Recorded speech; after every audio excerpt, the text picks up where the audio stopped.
I can barely sense any Kuvaki at all. This whole area feels like a soulless husk. Looks like his appetite truly is insatiable. As if the power of that energy cannon wasn't enough. He's not seriously still getting stronger? What's his endgame here? Ah, everyone's here already. Hey, we made it. So, what's going on? We've all been on high alert since we split up a few days back, expecting Rerir to strike again. But it's like he just vanished into thin air. No one has seen him nor found any trace of his presence. That is, until this morning, when a Ratnik found signs of wild hunt activity while out here on patrol. As you can see, the Crystonite itself is physically intact, but the Kuvaki it contained is all but completely diminished. And we're sure that Rerir did this. Who else? He's the only one who could pull off a stunt like this. Kuvaki loss has reached critical levels. Reikir of Solnari set to maximum threat level. Warning, unless de-escalation measures are taken soon, he will pose a threat beyond our ability to contain. The consequences could be catastrophic. Traveler, do you remember when we encountered Rerir just after regaining his body? There wasn't a shred of sanity left. Nothing but madness and rage. Yeah, didn't he shout out a bunch of names? Then he started raving about how nothing in this world mattered to him. Oh, Paimon gets chills just thinking about it. Oh, but the thought that he's still out there, lurking somewhere and not cry, waiting for his chance to strike? Oh, even chillier. Last time we fought, we were already at a disadvantage. If he has such overwhelming strength, why would he suddenly go into hiding? Yeah, if I were him and I wanted more Kuvaki, I'd just take it by force. No point staying in the shadows. Unless something went wrong. His whole resurrection thing didn't exactly go smoothly. The other thing is, how does someone who's completely lost their mind still have the wherewithal to cover their tracks so perfectly? Beats me. According to certain medical studies, insanity does not always entail a complete loss of rationality. It may be that he is simply living in a world of his own. That actually sounds about right. He was ranting away to himself the whole time, like he had zero interest in talking to us. There are many unanswered questions here. He could be right under our noses, and we'd still be in the dark. Besides his name and title, we know little about him. Certainly nothing about his past, or what he might be hoping to achieve. Exactly. And we wouldn't even know where to begin looking. Even Boss hadn't heard of the Rahir of Solnari before all this. I'd be willing to bet that even if we gathered together every scrap of intel in Nodcry, we still wouldn't find more than, like, 3 useful facts about him. So, if we do nothing, he'll just keep getting stronger. And if we want to investigate him, we have no idea where to look. Last time we had Marionette and her big robo-buddy to help us, and we still barely held our ground. If we had to face him alone... Oh, Paimon's head hurts just thinking about it. What are we supposed to do against a threat this big? Well, I do have a little hunch about his next move. Given that he attacked the quarry, I'd say it's likely he'll target other places rich in Kuvaki. Somewhere like the Eye of Krati, or the Pillar of Embla. One thing's for sure. If we just sit back and let him keep absorbing Kuvaki, we really won't stand a chance against him. A perfectly reasonable hypothesis. However, it is worth noting that these 2 locations are quite far apart. To investigate them both, we'll need to split up. I agree, we should split up. Right now, Rarir's goal seems to be gathering Kuvaki, not fighting us directly. Once we're done, let's regroup on Hisi Island. Wait, why Hisi Island? If I recall correctly, your largest goddess statue was carved from Kuvaki-rich ore, was it not? That's right. Yes, it could well be a potential target of his. I should head back and start evacuating the pilgrims.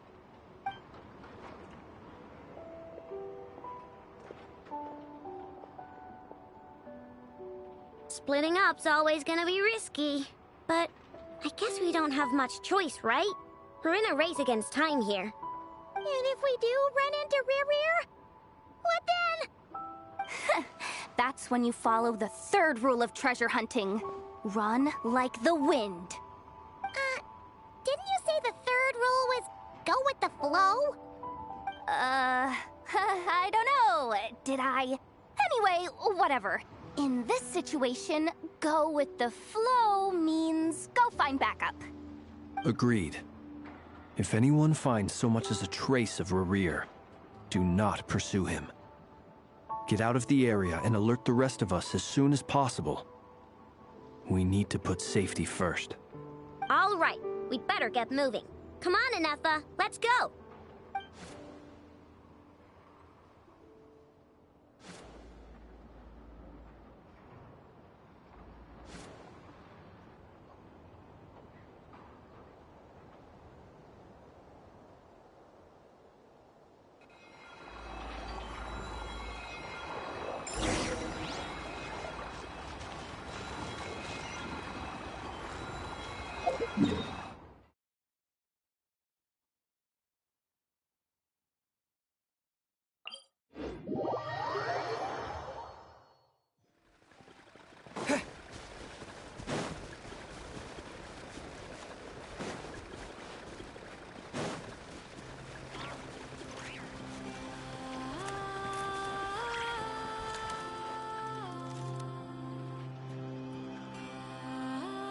Any leads? Nope. Diddly squat. No clues to where he might be hiding. It's like he's a ghost. It feels like we're sitting on a powder keg that could go off at any second. Ugh, I hate this feeling. I'd rather face him head on than be left hanging like this. So, you guys didn't find anything either? Not loving the word either. How about you, Flint's? I questioned a few Ratniki and eventually narrowed my investigation down to one suspicious individual. But by the time I got to his place, he was already gone. almost as if he knew someone was on to him. Either that, or he's just extremely cautious and doesn't stay in one place for long. He's been biding his time for a while now. The question is, where or what is his next target? No idea. Since regaining his body, he seems to have lost all interest in the fragment in my possession. If he did still want it, he's had plenty of chances to take it. All we can do now is hope that Ino and Anefa turn up some leads. Darn it, Rerir! If you've got the guts, come face me one-on-one! Wait, he's actually here? I didn't mean it! I swear! No, it's coming from Silver Moon Hall. The Lady Kutar might be in danger. Let's get over there, quick!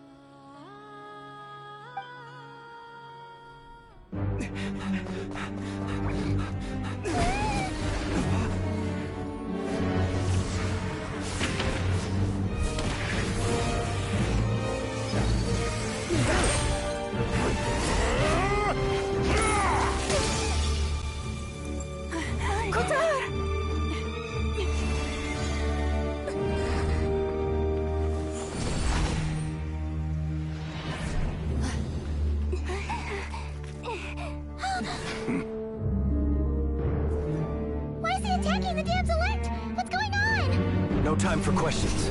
Stop him!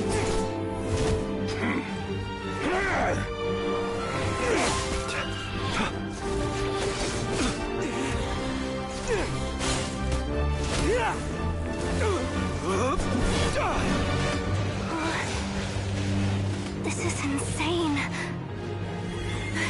Yehuda, get Kutar out of here! On it.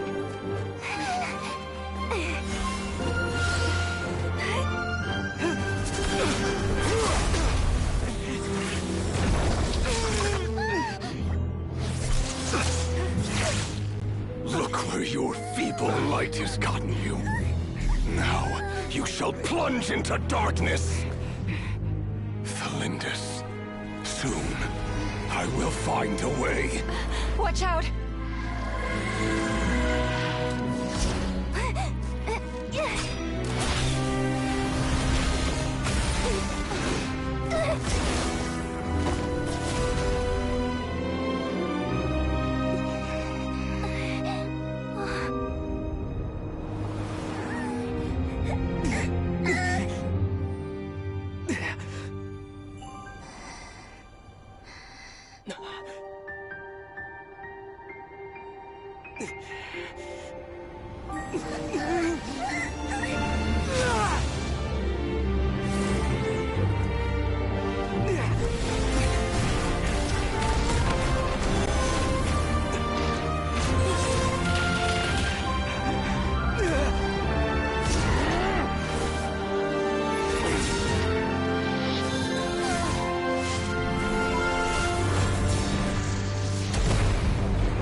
Find them. Even if it means turning this place to ashes.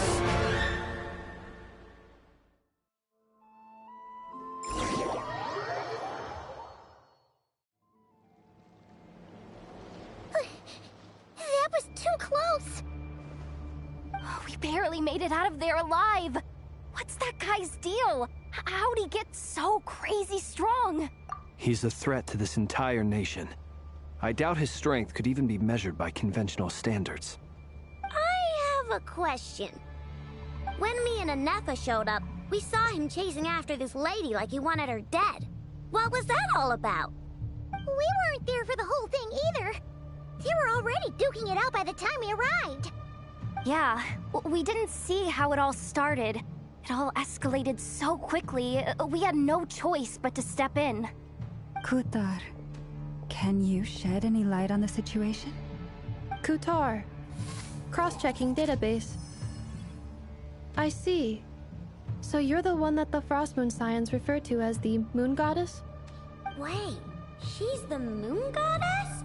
Oh, no swear she looks just like all those statues. There are many reasons why people might worship the moon, and just as many why they might despise it. I've never met that person before, but there was no mistaking his deep-seated hostility towards me. Why he holds me in such contempt, I cannot say. But since he hunts the power of the moon, it's no surprise that I am a target. Kutar. There are many potential motives. For instance, you help the traveler escape his grasp. This could be his way of taking revenge. It is also possible that he covets the Kuvaki inside you and seeks to take it for his own. The list goes on. But right now, devising a counter-strategy should be our #1 priority. The likelihood of this location being discovered is close to 100%. A counter-strategy? We don't stand a chance against an enemy like this. Surely our only option is to run. He's not gonna chase us to the end of the world, right? So as long as we can sneak out of Nodcry undetected... No, I can't say that. Come on, Yehoda. This is serious stuff. You can't suggest we all just chicken out. Running is our only option. Huh? You seem surprised. But what other choice do we have? We are facing an enemy we cannot possibly defeat in battle. Well, I mean, yeah, but still. It's not too late. I can distract him, so you have plenty of time to make your escape. Wait, what? You're gonna act as bait? Doesn't that make sense? I'm the one he's after. There's no need for you to risk your necks on my behalf. A coyote doesn't stop for bypassers while it's howling at the moon. What is it, Lama? The Frost Moon Scions have already grown accustomed to life without their goddess. My presence here is no longer essential, and this is not my home, so you needn't ask me to stay. We can't just roll over and let him get away with this. That's not our style. Yeah, we can't just call it quits after everything we've been through together. Besides, she'd pretty much saved my life back there. If I just ditched her now, I'd never forgive myself. We can't overlook that you have saved our lives multiple times now. To talk of returning the favor would be a little crass for my liking. But suffice to say that we are friends, and friends look out for one another. Rira's true objective remains unclear. Even if we were to sacrifice Miss Kutar, there's no guarantee he would stop.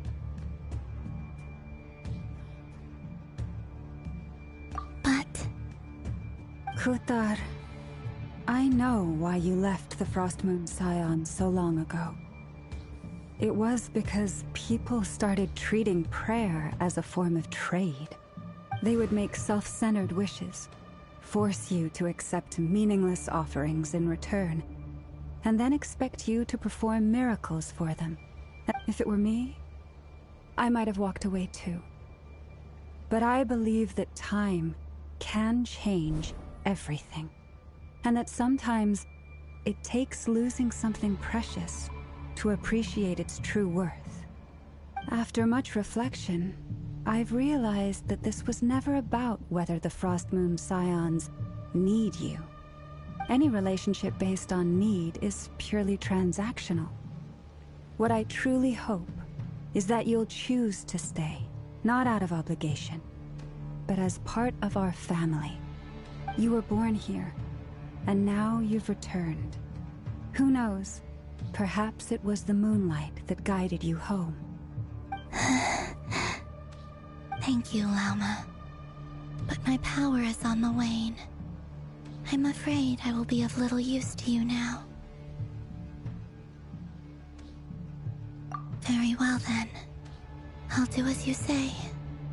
Both times you saved us, we were transported across great distances in an instant. Is that one of your powers as the Moon Goddess? It is, but I find it very draining. I barely managed to pull it off just now, and it will be some time before I'm strong enough to do so again. Rejected by the world, my power is dwindling. Like a lake, cut off from its source, slowly shrinking away. Now, it has almost run dry. What do you mean, rejected by the world? The 3 moons belonged to the ancient bygone era in which they came into being. From the moment I was born, the world itself has been steadily sapping away at my strength. The 3 moons are not one and the same. As the goddess of the Frost Moon, I cannot wield the powers of the other 2. Yet moonlight has a way of blending together. Each can reflect the other's glow. So when our fingers touched, I was able to restore my strength by drawing Kuvaki from the Eternal Moon's marrow. But this method of recovery is painfully slow. If only we could find the... It's the Wild Hunt! Even faster than we expected. We'll have to finish this conversation later. See how those Wild Hunt creatures are running away from us. They're likely just a scouting party, which means Rerir won't be far behind. Then what are we waiting for? Let's get the heck out of here!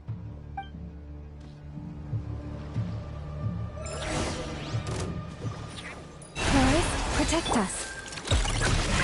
Flash attack! Ultimatum protocol.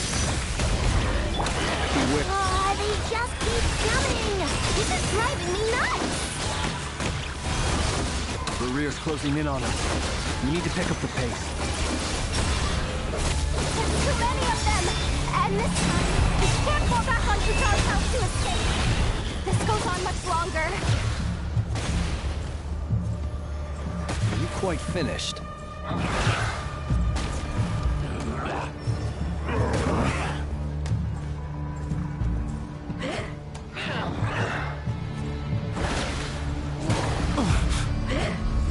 Cleanup sequence initiated. Preparing for dust-up.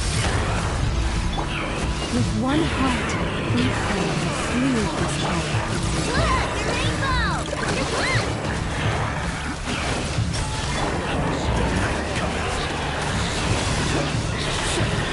Close your eyes. To dust. Be silent. Night falls. Close your eyes. Fear the dark. Ultimatum protocol. Being done water bomb! She wants it! Loris, protect us. Guard the frost moon of old. Beware creatures of the night. Be silent. To dust.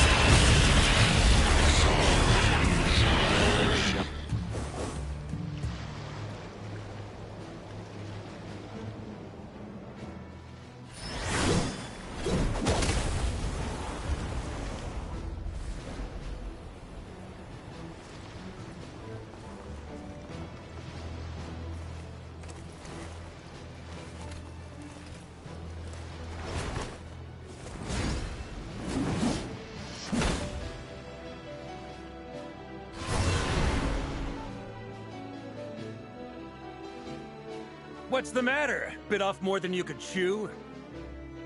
Who are you? Uncle Varka! You're back from Amsvartnir? Whoa! You're Varka? Grand Master of the Knights of Favonius? We could save the intros for later. Right now, let's get you all out of this hellhole. Follow me. I know somewhere you'll be safe. Oh, is that where I think it is? That's the one. Come on, move! There's no time to waste.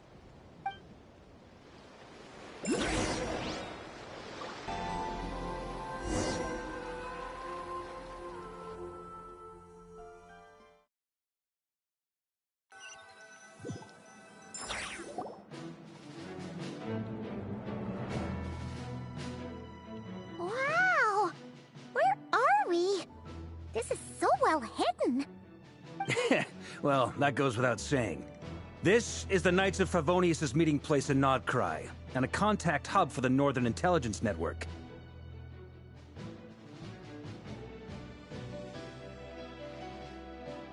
AKA, the black market of intel. No matter what faction you're with, it's the place to buy and sell information. Their headquarters are in Nodcry, but they've got contacts in every nation. As an expeditionary force on foreign soil, working with them has offered us the most effective way of getting our hands on reliable local intel. This is where we meet, so naturally, it's secure. Anyway, where were we? Folks from Nodcry should be pretty familiar with me by now, but I believe this is the first time we've met. Allow me to introduce myself. I am Varka, Knight of Boreas, and Grand Master of the Knights of Favonius. We've heard all about you. This meeting's been a long time coming.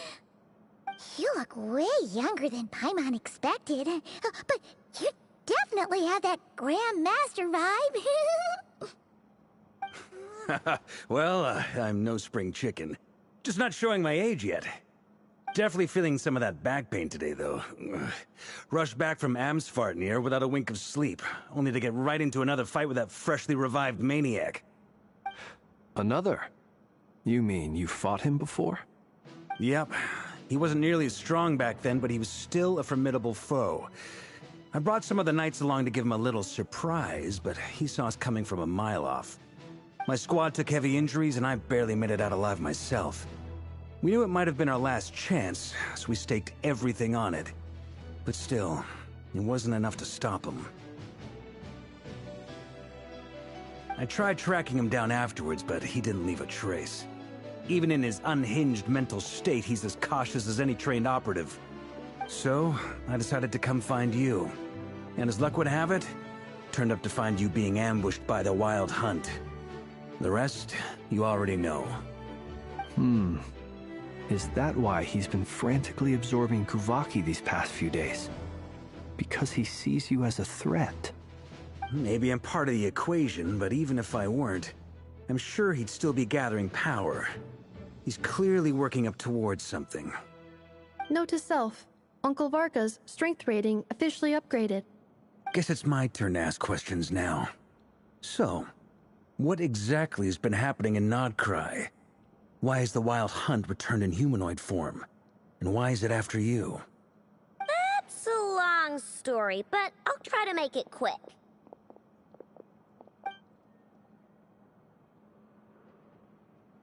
Wow, I had no idea so much had happened. Sounds like you guys have really been through it. So, the Kutar is actually a Fatui Harbinger. And all this Wild Hunt activity in Nodcry is the work of the Raker of Solnari, one of the 5 sinners.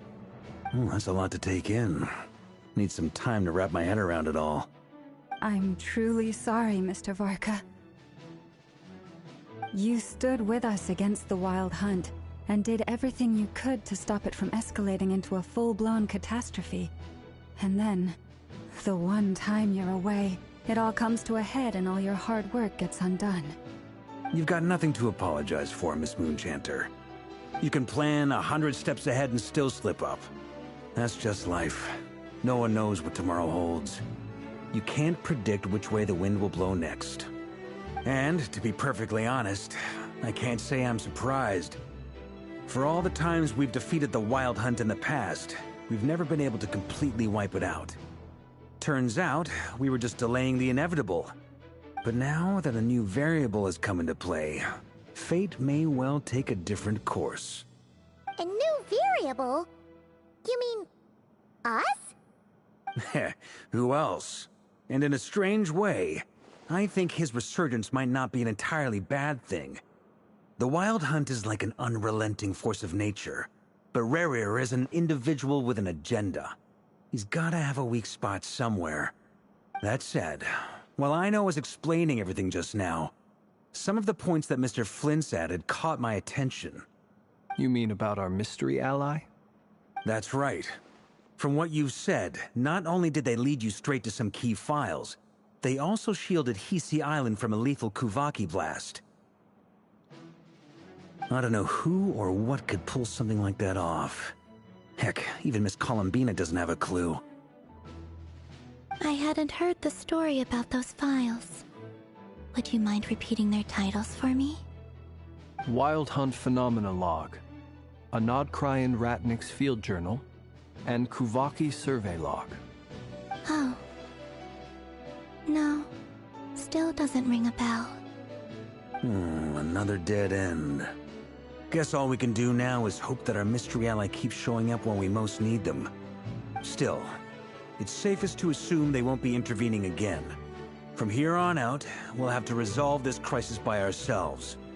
Your intel also explains something else I've been wondering about. The reason I led my team to Amsfarnir was because we'd had reports about a possible source of the Wild Hunt showing up there. But once we looked into it, it turned out to be a red herring. I don't know who was behind it, but clearly, it served its purpose. I doubt it's by chance that he happened to make his comeback while my attention was diverted. And from everything you told me, it sounds like his scheming began well before his return. So maybe luring me away was all a part of his plan. But is it even possible that he orchestrated all of this by himself? The Moon Maiden and the Raker of Solnari, Nodcry of all places. The way everything is unfolding, it can't be a coincidence.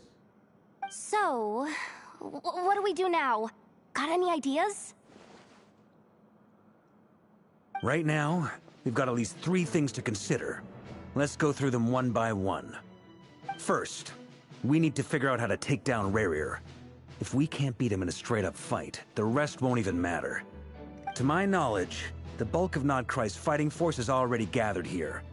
But even with everyone united, we're still no match for Rerir in his current state, let alone with his power still growing.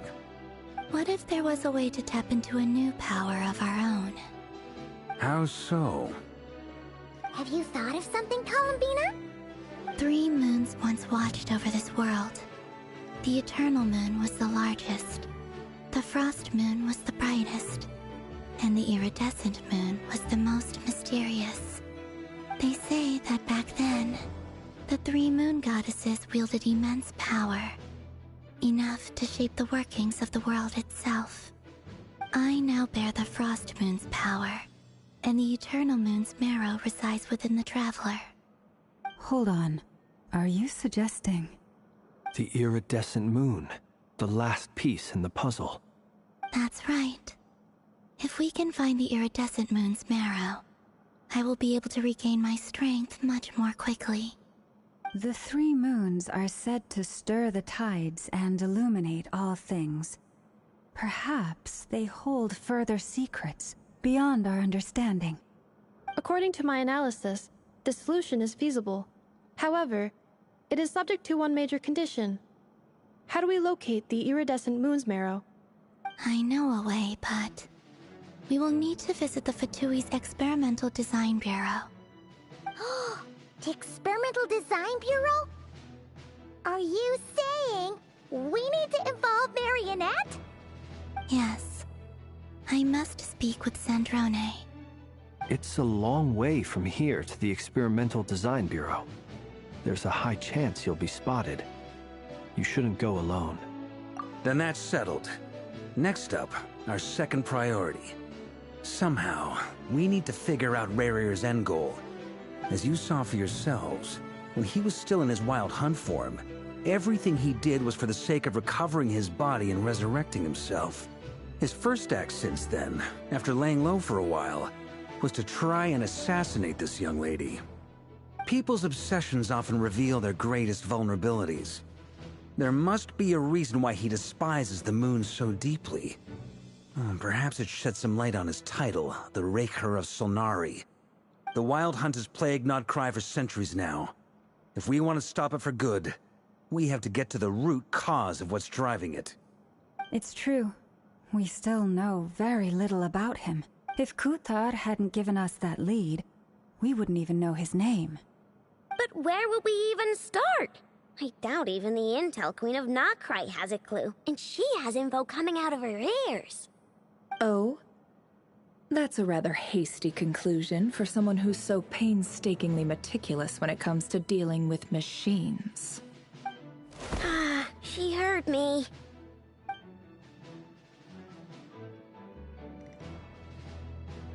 Boss! What are you doing here? I'm now asking myself the same question. I received a letter from a humble knight of Favonius, requesting a meeting to discuss a major business deal. But it looks like this humble knight had something else in mind. Details, details. Miss Neffer, the important thing is that you've arrived at the perfect time. Since his failed ambush, I've been racking my brains trying to come up with a plan to fight Rarier. Given the severity of the situation, I think it's fair to say that our only chance lies in uniting as one. And I'm talking all the factions in Notcry. We can't do this without the Curatorium, but I knew it'd be a tough job to win you over. So, I took the liberty of reaching out for a little chat. Wait a sec. How did you even hear about this place, Neffer? Didn't you say this is meant to be the Knights of Favonius' meeting spot? And a contact hub for the Northern Intelligence Network? And... You really think he could have gotten settled in Nodcry without my help? Besides, I'm the one running this gig. Of course I know where the meeting place is. Allow me to introduce the current head of the Northern Intelligence Network. If it's intel you're after, she's your woman. Pretty much— Please spare me the flattery. Let's cut to the chase. Seems like you've run into some trouble, huh? Well, this certainly qualifies as an unforeseen crisis. On behalf of the Curatorium of Secrets, I wish you all the best of luck. So you're just going to sit this one out? Why should I get involved? What could possibly be in it for me? What if we told you we can't do this without you? Oh? Then I'd say, you'd better make it worth my while. I don't work for free. I can't put a price on something like this. It's just not in my nature. But then again, you and I have always been polar opposites in this regard, so I can't exactly say I didn't see this coming. If you insist on compensation, I will pay you. Consider this a formal commission. Sound fair? You just don't give up, do you? Too bad. I know you well enough to know you can't afford my prices. The riskier the job, the more it'll cost. And a Moonchanter's stipend isn't exactly generous. Unless you're planning to start passing the donation box around among the faithful. Boss, just a thought. If they come up short, maybe you can take the difference out of my next few paychecks. Things got really dangerous during the fight with Rarier. If this girl hadn't saved me, I'd be ley line fodder by now. I'd be gone for good, boss. If there's any way we can make this work, I'd really like to help her. Please? I'm begging you. This is why I'm always telling you never accept favors. They are the hardest debts to repay. You have to be careful who you get involved with, or you invite all kinds of misfortune. Very well, Yehoda, I will help. But just this once. Don't count on this happening again. Flynn's, that fragment that Rarier was after, do you still have it on you? Of course. Let me borrow it. I need it to follow up on some leads. Wait, you actually have some leads? Shh. This is top secret information. I get it. We all have things we'd rather keep to ourselves. Plus, I know we can count on you. So we'll leave the intel gathering in your hands. And that brings me to the third and final item. We need to find a way to distract him. We need time to make our move, so someone will have to stall him. I'm in for this part, no matter what. Anyone coming with? Count me in too. Come off it, you two. Quit playing heroes. I'm way ahead of you here. Nefa did a scan of the Moon Goddess's Kuvaki signature, and we're gonna use it to make some decoys over at the Krumkake craft shop. Anyone who's in, follow me. Once they're ready, we'll deploy the decoys across Notcry. So as long as the rest of you keep moving, he won't catch on to your scent and won't be able to track you down. I like it. Genius idea. No biggie. Alright then, we'll split into 3 teams. Once your team has finished their mission, return here and wait for the others. Dismissed!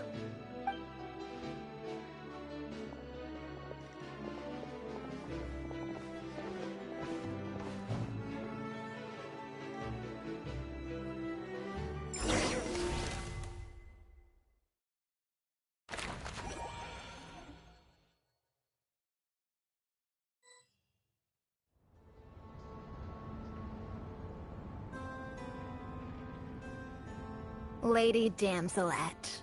Wait, and you two? What are you doing at the Kuvaki Experimental Design Bureau? We've been doing our best to mind our own business lately. But if you're just gonna waltz up here like this, you're seriously pressing your luck. Don't blame us for doing what we have to. Huh! You really think that's gonna scare us off? We're not looking for any trouble. I just want to see Zandrone. Do I need to remind you that you're still a wanted fugitive for deserting us?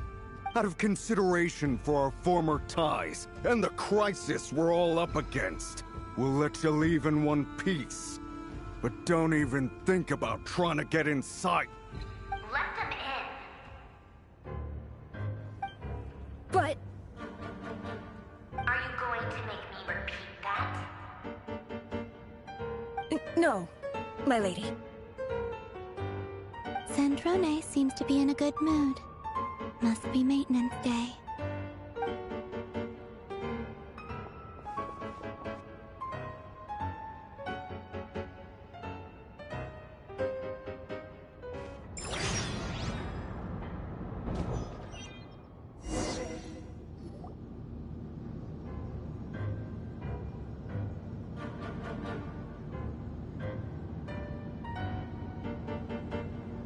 So tell me, to what do I owe the honor this time?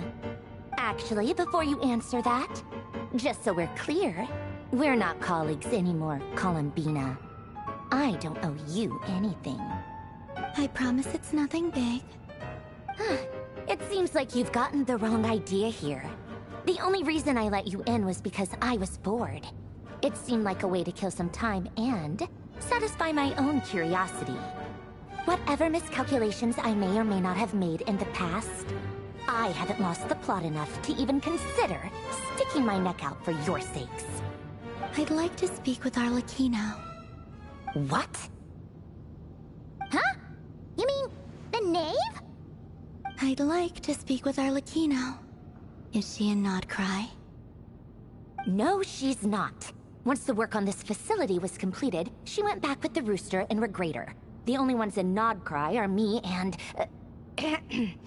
What is it you need to speak to her about anyway? Rerir is hunting me.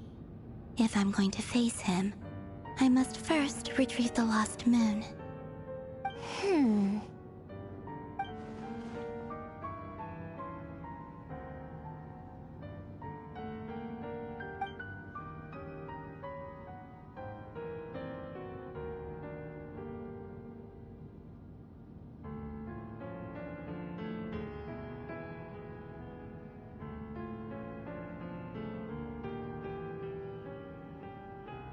Is that a no, then?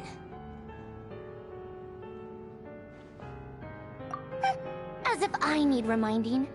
I was this close to settling things with him before someone decided to whisk me away to their weird little garden. Have you held any tea parties lately? Tea parties? Yeah, obviously. You don't seriously think we'd pack it all in just because you aren't here. If anything, they've been more eventful than ever. Just me, Arlecchino, and a bunch of insolent and sensitive guests who won't stop asking where you've gone. Oh, they've been a real joy. I bet you served them the worst tea you have. Just like you used to do to me when I upset you. Who cares about how good the tea is when there's no one around to drink it? I keep losing people.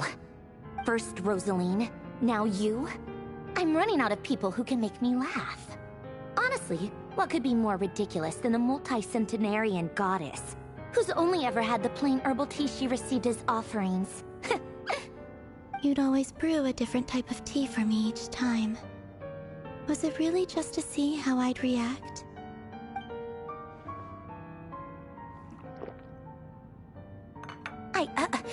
Well, duh. Why else?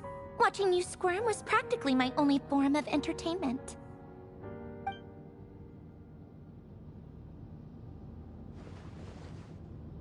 Oh, yeah.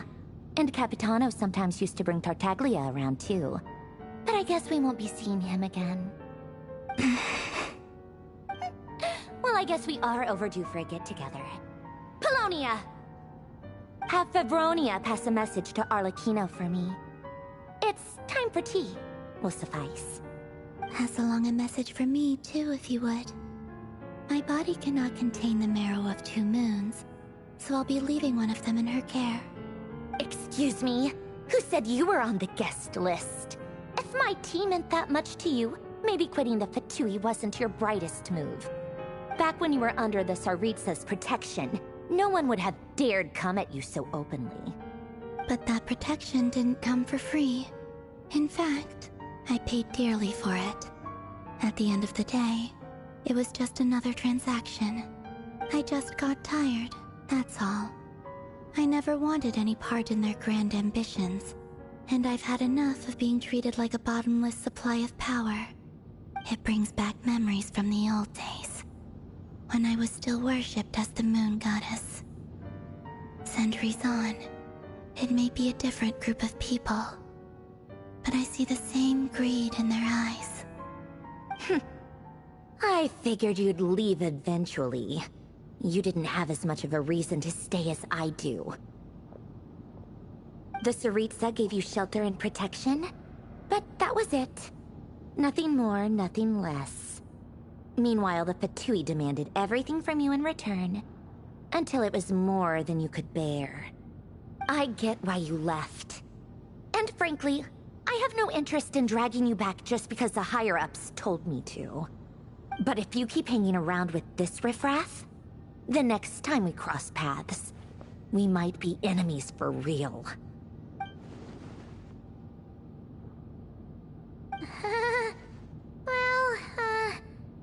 Guess that's our cue to leave.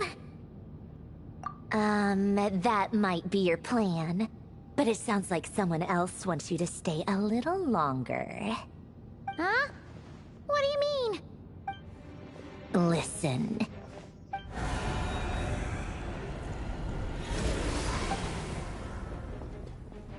My lady, it's the Wild Hunt. A horde of monsters is headed straight for the facility. Another uninvited guest trying to crash my tea party. Clear the area. I'll handle this. Wait, what? You want us to leave you here by yourself? Huh. You'll be lucky to make it out of this alive. You really think you can afford to worry about me? Go on, get out of here. You may have stopped Polonia from crushing him last time, but I've made sure that won't happen again. The entire Experimental Design Bureau is rigged for war. Stay and watch if you want, but it'll be at your own risk. You're not flagged as friendlies in a weapons system. Don't tell me what to do! Look, if you're leaving, make it quick. Or you'll just get in my way. There's a secret passage on the 2nd floor. It'll take you right to the plains out back. Stare all you want, Columbina. You're not getting another invitation to my tea party. I know. But thank you anyway, Sandrone. This is exactly why you shouldn't hang around with those people. All their melodrama and sentimental nonsense is rubbing off on you.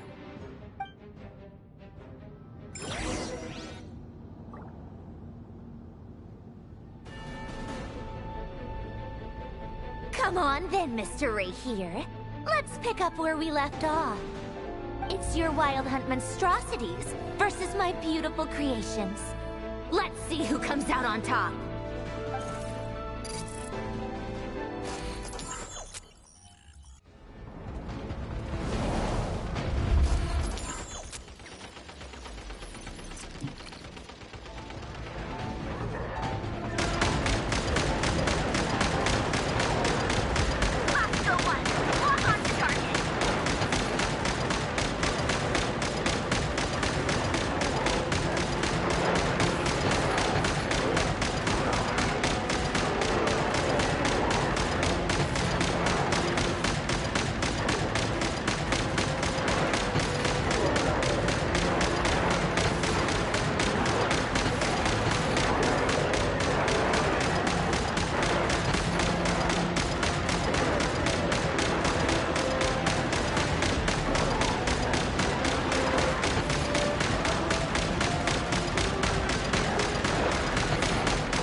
Don't let them get near.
Get him! I've upgraded Colonia again since our last encounter, and uploaded every last scrap of your data. So let's finish this, once and for all.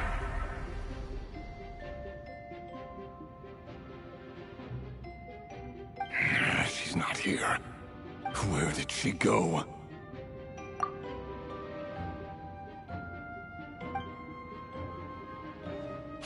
Over here, you big...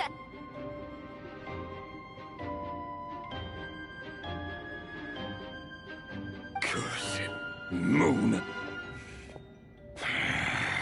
Go. Keep searching. She cannot have gotten far.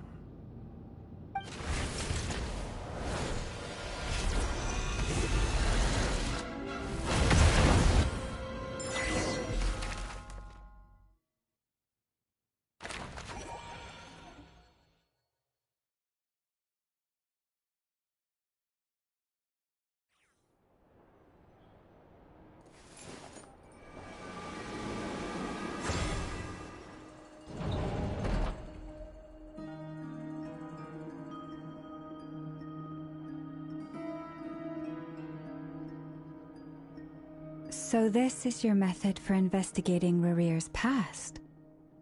It almost looks like some kind of ceremony. Good deduction. But it's quite a different affair from what you're used to with the Frost Moon Scions. Whoa!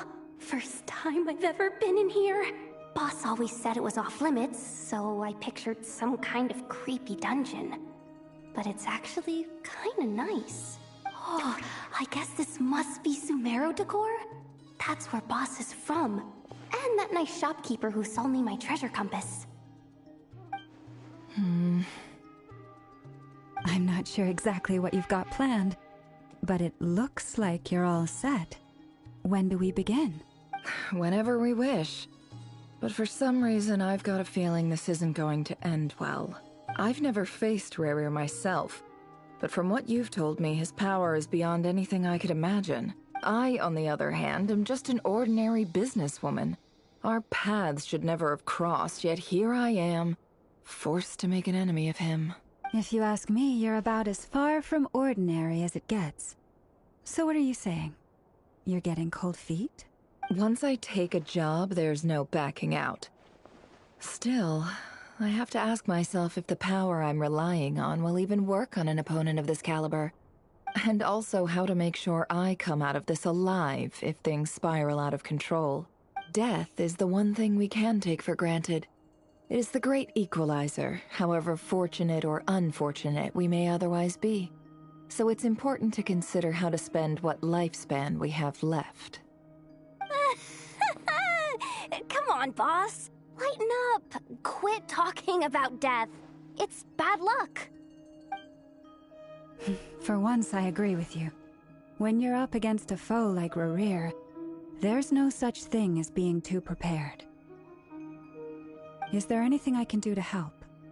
That won't be necessary. I've already made up my mind. Time to cash in a precious favor I've been saving for a rainy day. Yehoda, I need you to find someone for me. The sooner the better. Eh? Find who? That shady merchant who sold you an overpriced treasure compass the other day. Come on, boss. You're pulling my leg again. In what way is she shady?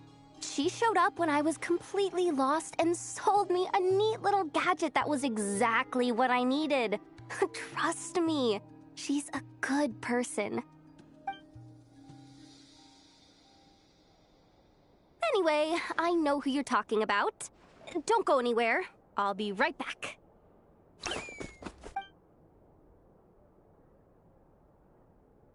Quit grabbing me. I genuinely can't run any further.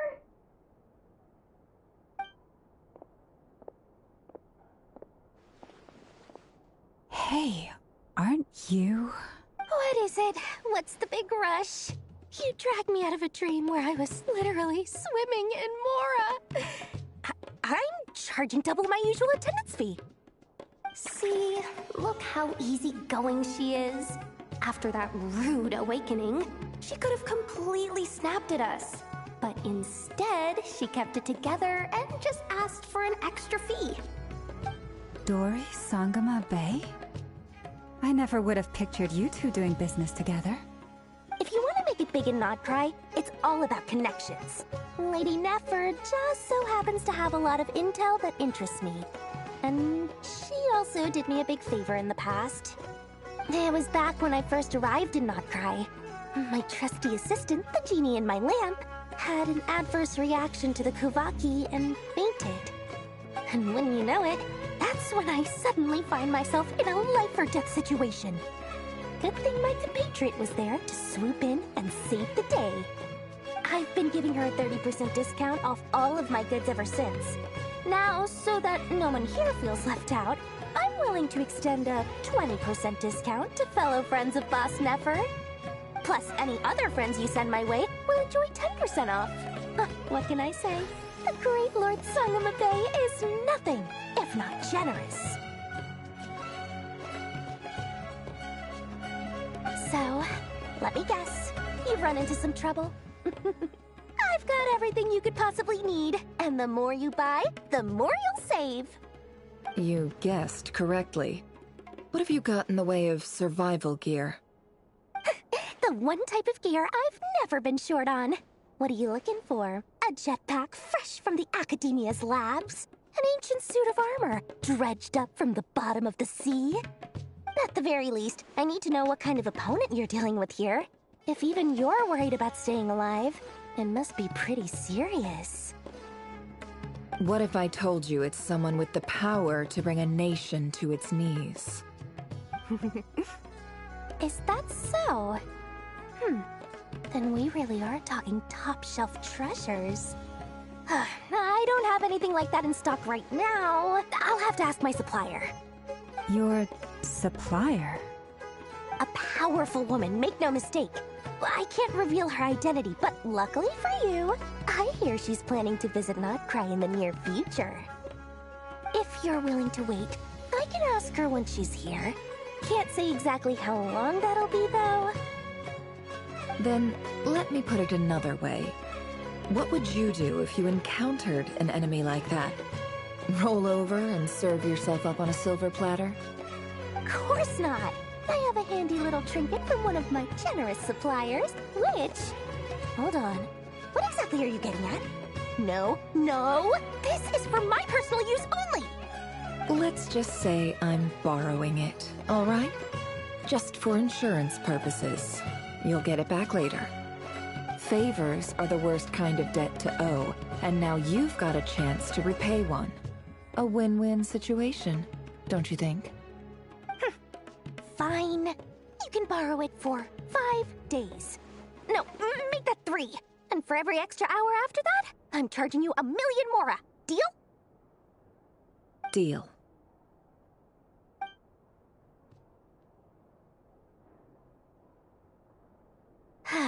What a way to start the day. Now, was there anything else you wanted? Or can I go back to bed now?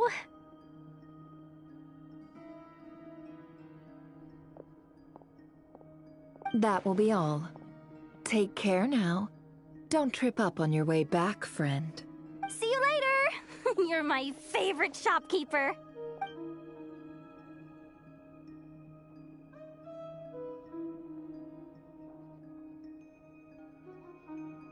Excellent. Everything is well and truly ready. The ceremony can now begin. After initiating the ceremony, your minds will follow me wherever I go. You will see many strange things in your mind's eye. So remember, don't be frightened, and don't make a sound. Now then, let us peer into the Raker of Solnari's past.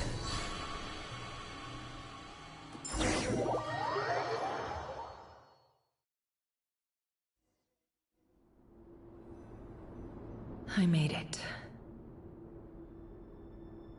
I don't recognize this style of architecture. Must be Conrian. Simple furnishings, table and chairs. It's a more ordinary house than I might have expected. Looks like the fearsome Raker of Solnari came from surprisingly humble beginnings. Unless this passed for luxury in Conria. Unlikely.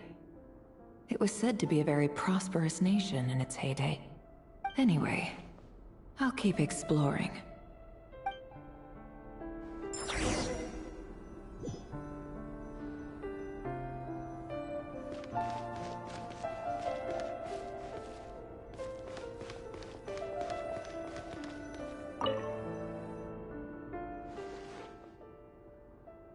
Hi, Rivier. Since you're working extra hours tonight, I thought I'd keep myself busy by checking out that new kebab shop. I've heard good things about their menu. I'll test it out, and if it's as good as everyone's saying, let's go back together sometime. P.S. New stash from the Universitas Magistrorum. I brought some goodies home. A few teacups and a pin rack. Hope you like them. They didn't sign their name. But they must have been close. Sounds like they were living together.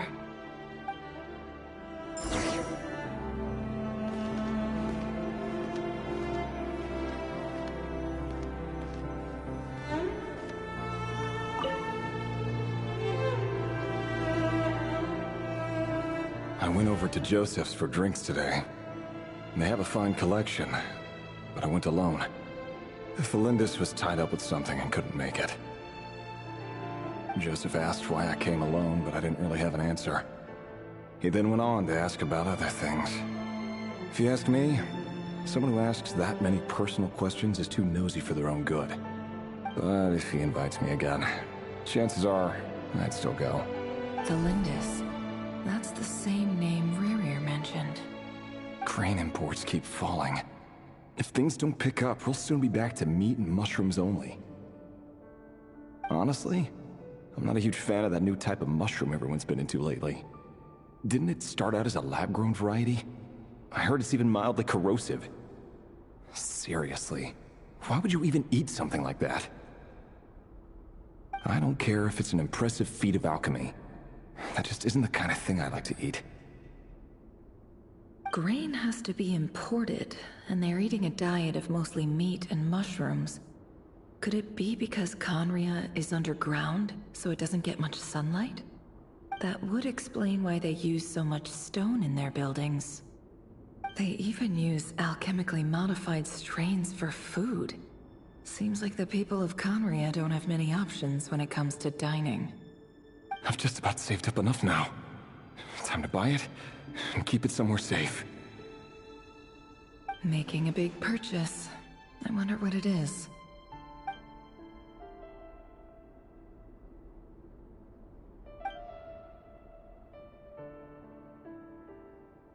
He really is a professional. No wonder he's so good at covering his tracks.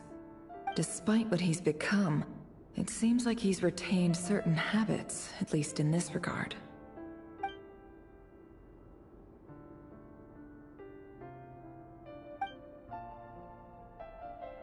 Did Rary rip it out himself?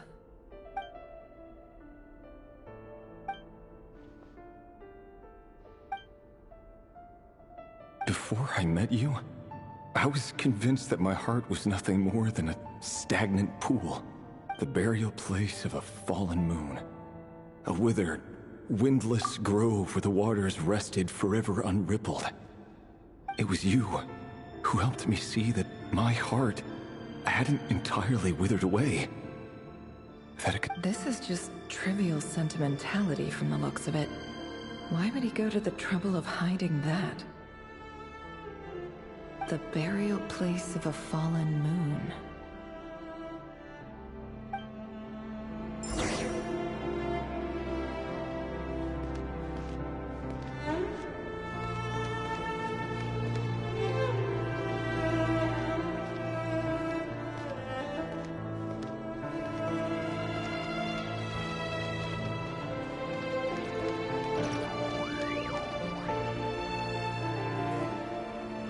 Revere, over here.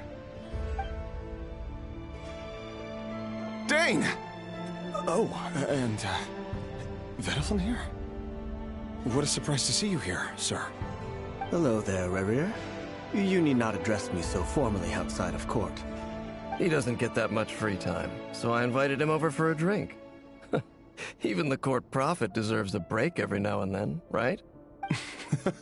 Well, I'm flattered. So, what are we discussing today? Hey, don't look at me. As far as I see it, we don't need an excuse to have a few drinks. Come on, don't give us that. Didn't you say you were about to pop the big question? How's that coming along?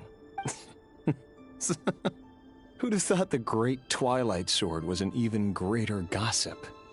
I just didn't expect you to be the first one to settle down and get married, that's all. Yeah. If you told me that a few years ago, I wouldn't have believed you either. So, are you planning to come clean about your job then? I'm guessing you still haven't told her. Sure, I'll have to tell her at some point. But I'll need to pick the right time and place. To be honest, I have no idea how she'll take it. Come on, stop being such a pessimist. For all you know, she could be thrilled. I bet she'll be much more impressed by your actual job than the one she thinks you're doing now. A member of the King's Guard. Quite the cover story. Does the king himself even know? Of course he does. Anyway, enough about me. How have you been? Me? Same old, nothing much to... Huh? What's up, Fed? It's nothing. Vadafulnir, Dainslift's elder brother. Renowned throughout the court of Conria as the Visionary, and said to possess a wisdom far beyond the reach of any ordinary man. And yet, despite the gulf between us, he seems to have something to say about me. Does he even know me? Does he see me as a friend of his brother, or just another of the Vinster King's blades? Why did he react so strongly? Was it really to do with what we were talking about? Brown, curly hair and brooding blue eyes. So this is what Rare looked like back in the day. Perfectly normal. No different from anyone else. As frightening as this monster is in the present, there's something even more unsettling about seeing the human he used to be.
Felindis?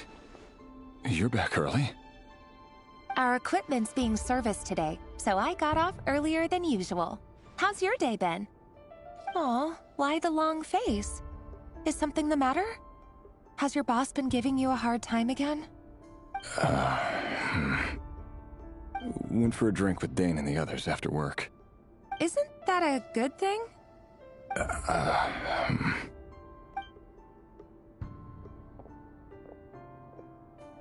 Vedifnir showed up today, too. You know, Daneslif's older brother. Ah, Mr. Vedifnir. Yes, I've heard of him. They say that everything he says ends up coming true. He overheard Daneslif mention that I'd recently proposed, and seemed to have an issue with it. But when I asked what it was, he kept it to himself. So, you're worried? You could be such a child sometimes, Revier. We're nobodies. Why would the Visionary be concerned about us? I'm sure someone in his position has much bigger fish to fry. Maybe you're right. You worry too much, Revier. We've been together for ages now, and everything's been going so well, has it not? You've even proposed to me. So, you do remember. Tell me then. What's your answer? Like I said, I need some time to decide. You can't just rush into things like this. We may be nobodies in the grand scheme of things, but if we want things to work out, we've still got to plan ahead. All right. Take your time.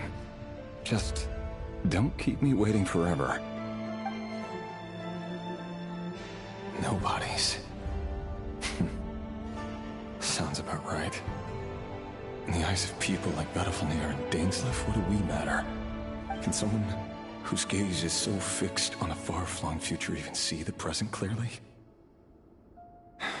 Besides, the dynasty's fate rests with the king and his inner circle. Whatever I do, it won't make much difference. Meanwhile, every idea they come up with and every decision they make, it affects everything. These days, the king is lost in his research, and the purge of the Crimson Moon bloodline grows ever more intense. The opposition tried to speak out, but nothing came of it. And I'm under no illusions as to why. Because we eliminated them and got rid of their bodies. A man can have 1,000 reasons to carry a sword, but there are few good excuses to use it. Yet the king has never even considered a gentler approach, and he never will. What becomes of someone who kills on another's behalf?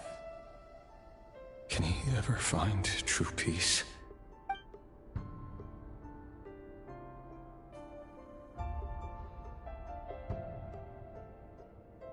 Felindis?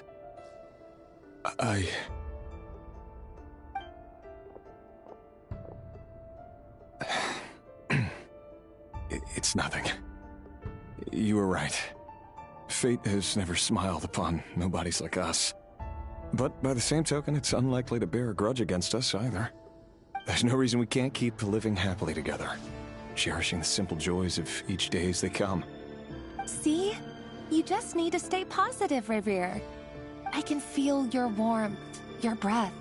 You're right there, right by my side. Just seeing you makes me happy in a way I can't explain. And that's something that no one could ever take away from me. So smile, my love. Let go of that frown. You're right, Thelindis. I've just been overthinking things.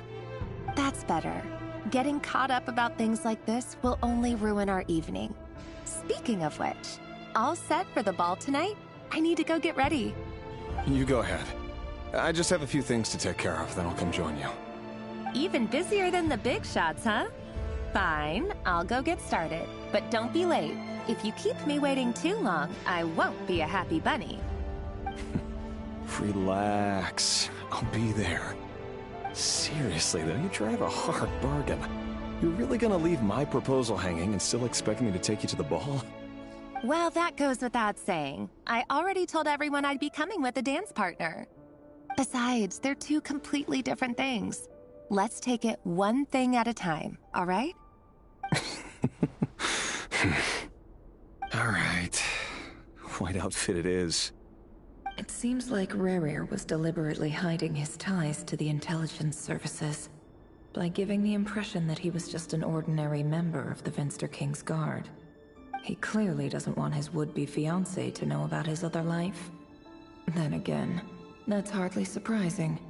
People in the intelligence trade rarely do. Who'd have thought we were in the same line of work?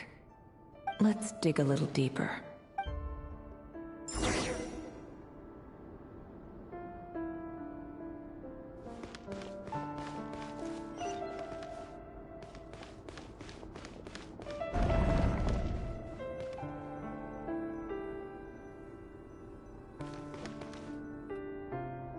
Our last operation was a resounding success, and all thanks to you, Rehir of Solnari.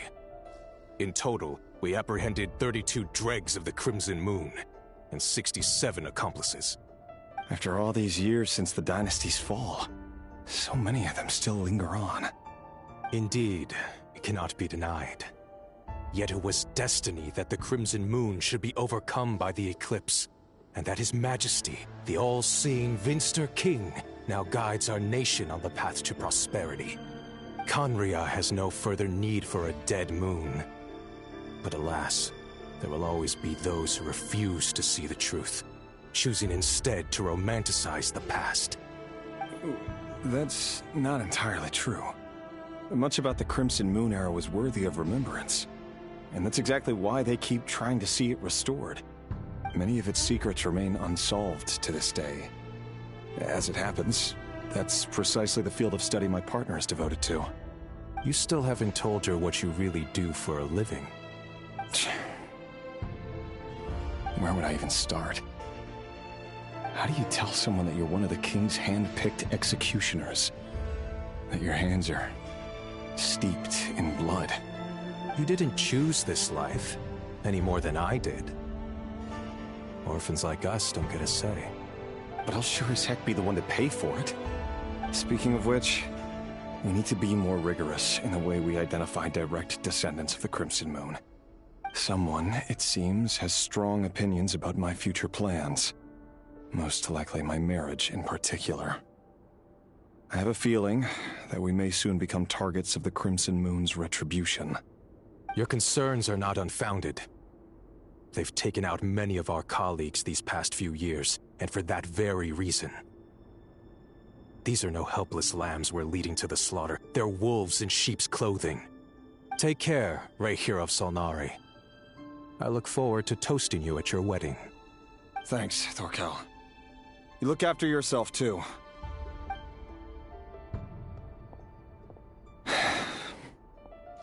Thelindis, I never wanted to keep this from you.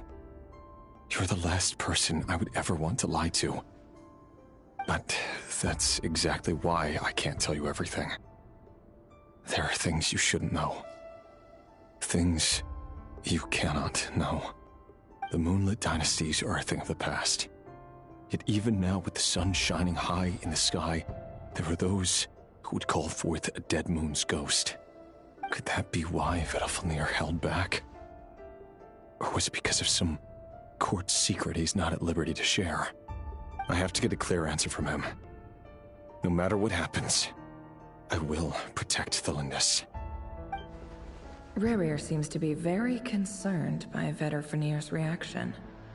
Vedalfnir and Dainsleif, the Visionary and Twilight Sword. So that's what they were really like. I've investigated this whole area now. There doesn't seem to be any other memories here.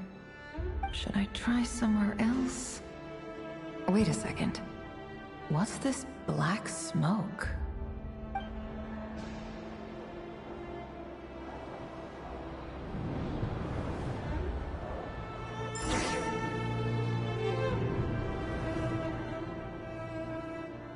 So, he's late after all. Just you wait, Rerir. You're in for it. Big time. Are you waiting for someone, ma'am? Could I tempt you into buying some flowers? Oh, sure. Pick me out a pretty bunch if you would. Thank you. But I'm afraid none of them are as pretty as you. For someone so young, you sure have a way with words, don't you? I'm only telling the truth. Look me in the eyes. You'll see I'm not lying. May we have a word in private? Who are you? And what do you want? It doesn't matter who I am. Too many of our kind have fallen lately, so I decided to take the risk of reaching out. Not long ago, the Ray here of Solnari led an assault on one of our strongholds. We suffered many casualties, and many who came to our aid lost their lives as well. Sorry, I don't know why you're telling me this. And I don't want to get involved. Wait, hear me out. This time we finally got a clear look at his face and learned his true identity. His name is Rerir, and he claims to be one of the King's guards. What did you say? A cruel irony, isn't it? The man you're set to marry leads a double life as a brutal executioner. But surely, you must have caught a whiff of the blood on his hands.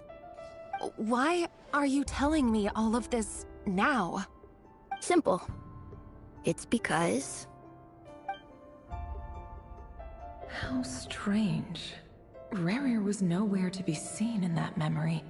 It clearly belonged to the Lindis. Rerir couldn't possibly know what happened if he wasn't even there. Why would her memories appear in his fragment? The ceremony won't last much longer. I think it's time to call it a day.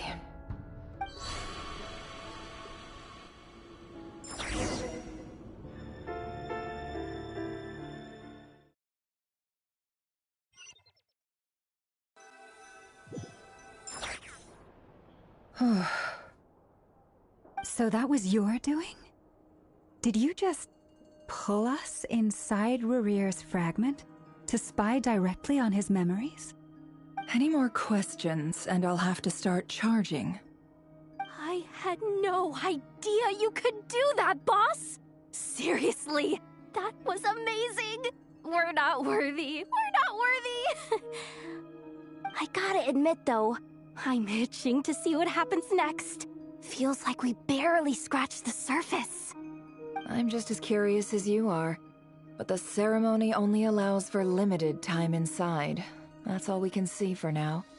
Luckily, we managed to learn quite a lot. So far, so good. I just hope the others are doing okay too. Especially the group with the Traveler. Their mission is a risky one. Let's hope it's all going smoothly. If you're worried about them, go see how they're doing. If I know Boss, she's gonna need some time to write up all the details and make sure it's all coherent. I'll stay behind to lend a hand, but feel free to head back and meet up with the others.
vengeance!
With the sun!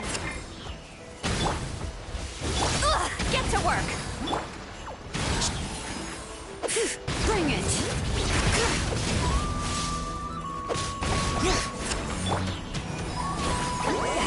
Suffer the wrath of Eastling! Wrath from the sky!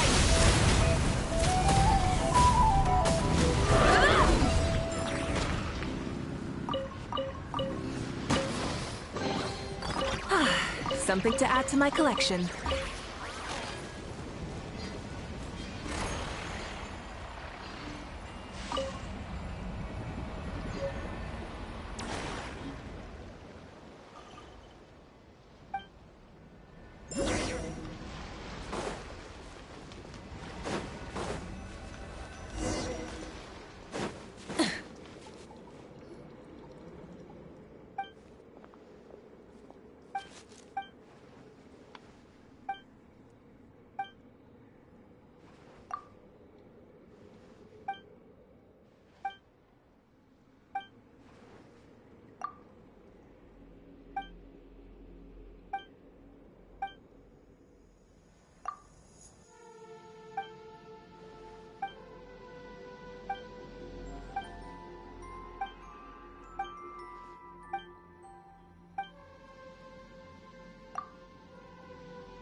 Light it up!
Hey, not a bad haul.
on the road.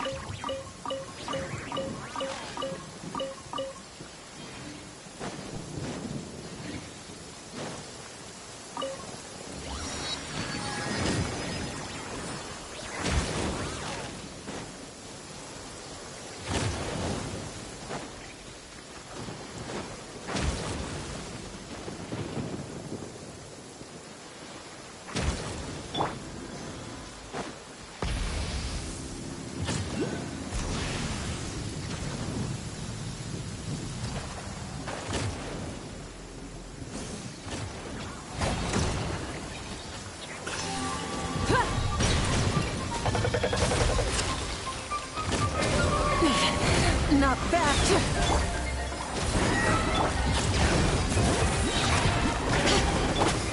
Keep lolling! Eat Papa! Get Pyroclastic Surge!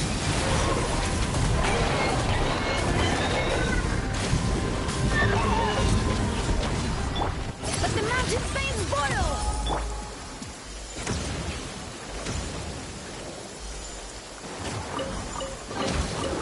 Is this an answer from this world?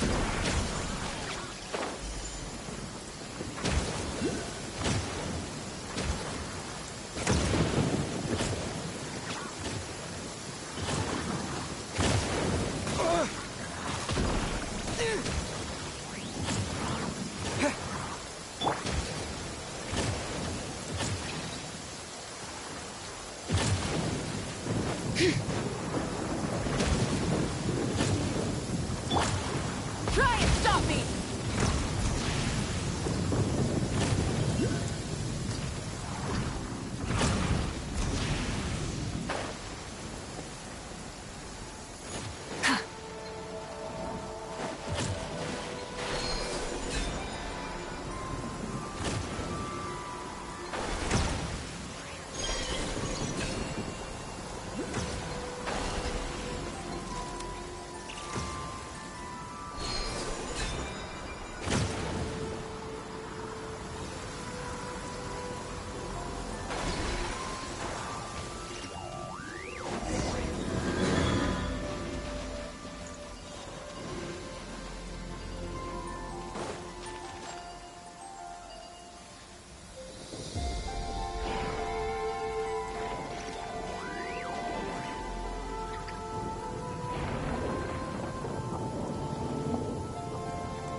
Something to add to my collection.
They've been prowling around for nearly 2 days now.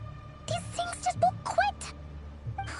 They might not have seen us yet, but them constantly sweeping the area, our way out, that's never gonna work. One little slip up and it's game over. If they spot us, they'll run straight back to Rare. And once he knows we're here, it won't be long before he's breathing down our necks again.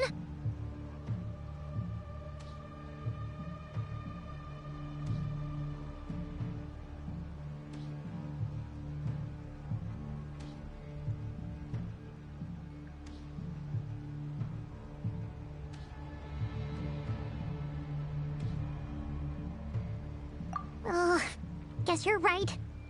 All right, time to zip it.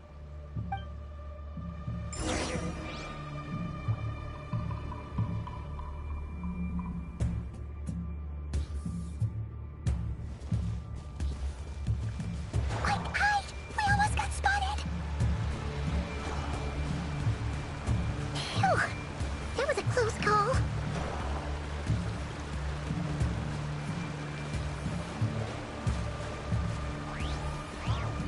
Watch out! He's coming this way!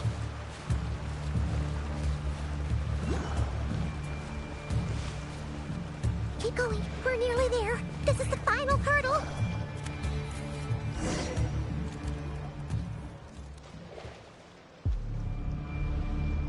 Oh, there's no end to these things!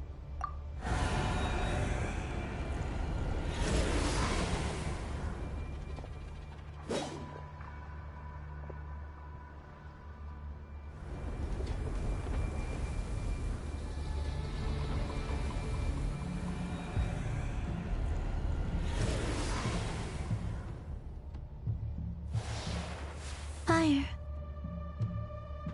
Fire? Wait, what's that smell? Oh no, there's a fire!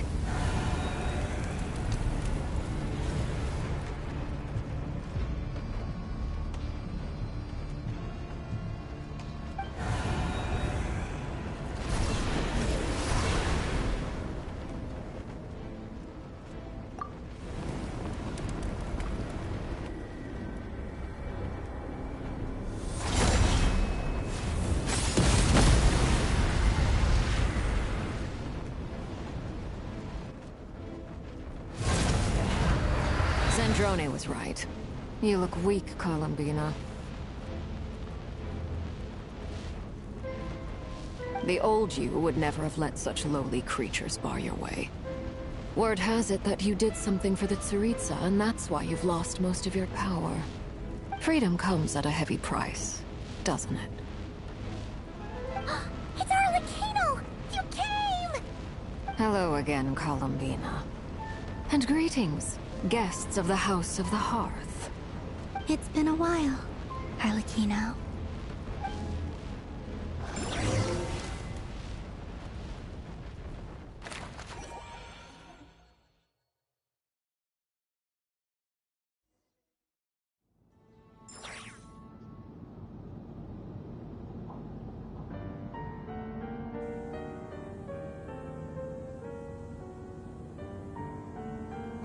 Stupid right here of stupid Solnari. Whatever. I've got all the data I need. Next time we meet, you're finished.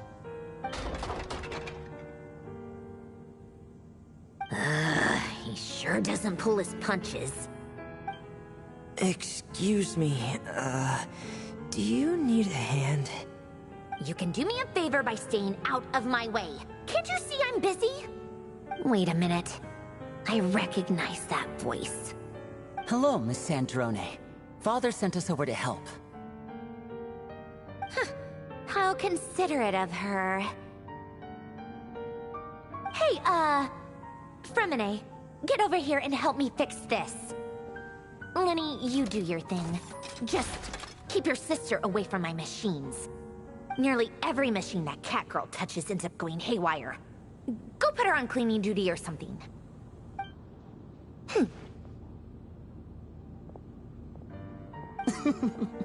Then let's start downstairs. Fremine, we'll leave this place to you. You've got it. Wait a second. Pretty sure there's still some tea in the cupboard. If you want some, you'll have to make it yourselves.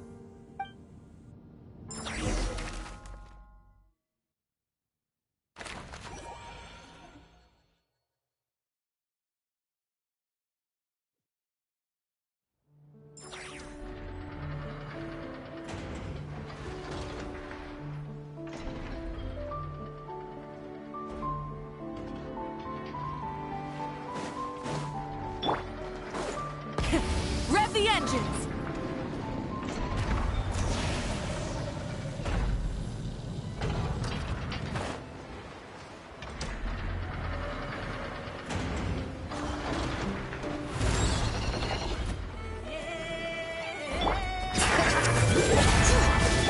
Fulfill our pact! Get to work! You two! Time to end this! Wrath from the skies!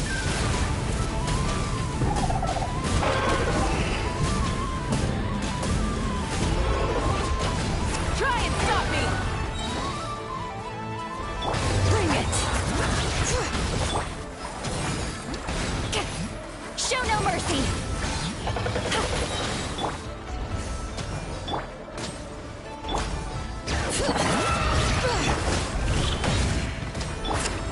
Lolling! Eat Papa! Get him! Pyroclastic surge!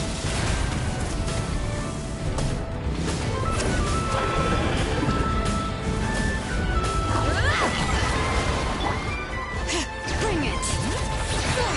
Let engraved names echo! Get to work! Fulfill our pact! Wrath from the skies! Incinerate!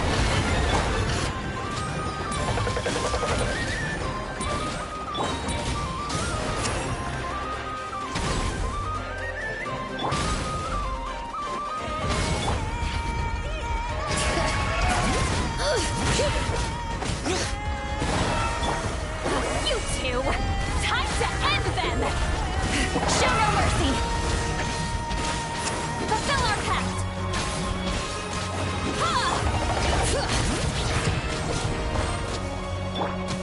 Pyroclastic surge! Incinerate!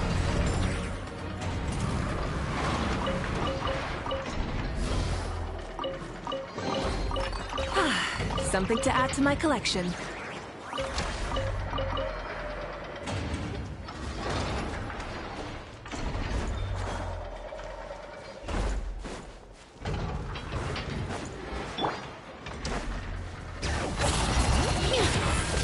Let the mountains rain spoil! Show no mercy! Suffer the wrath of the Eatsley! Wrath from the skies!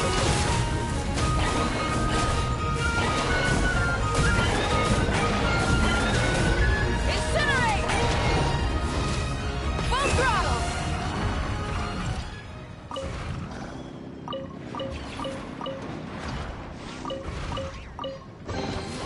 The rewards of an adventure worth remembering.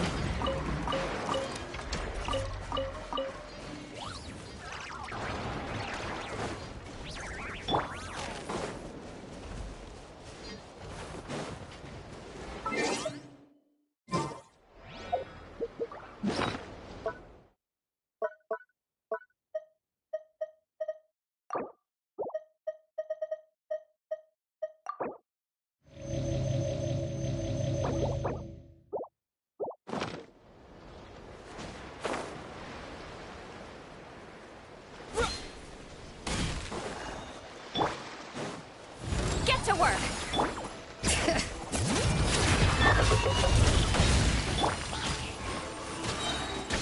Lolling! Eat Papa! Get him! Pyroclastic surge!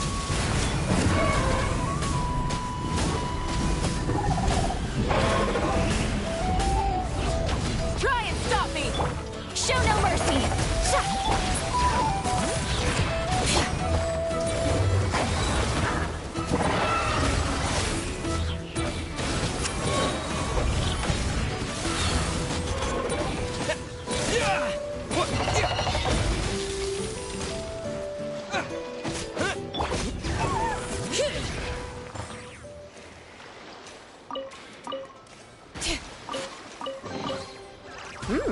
These should be worth something. Go on, take it.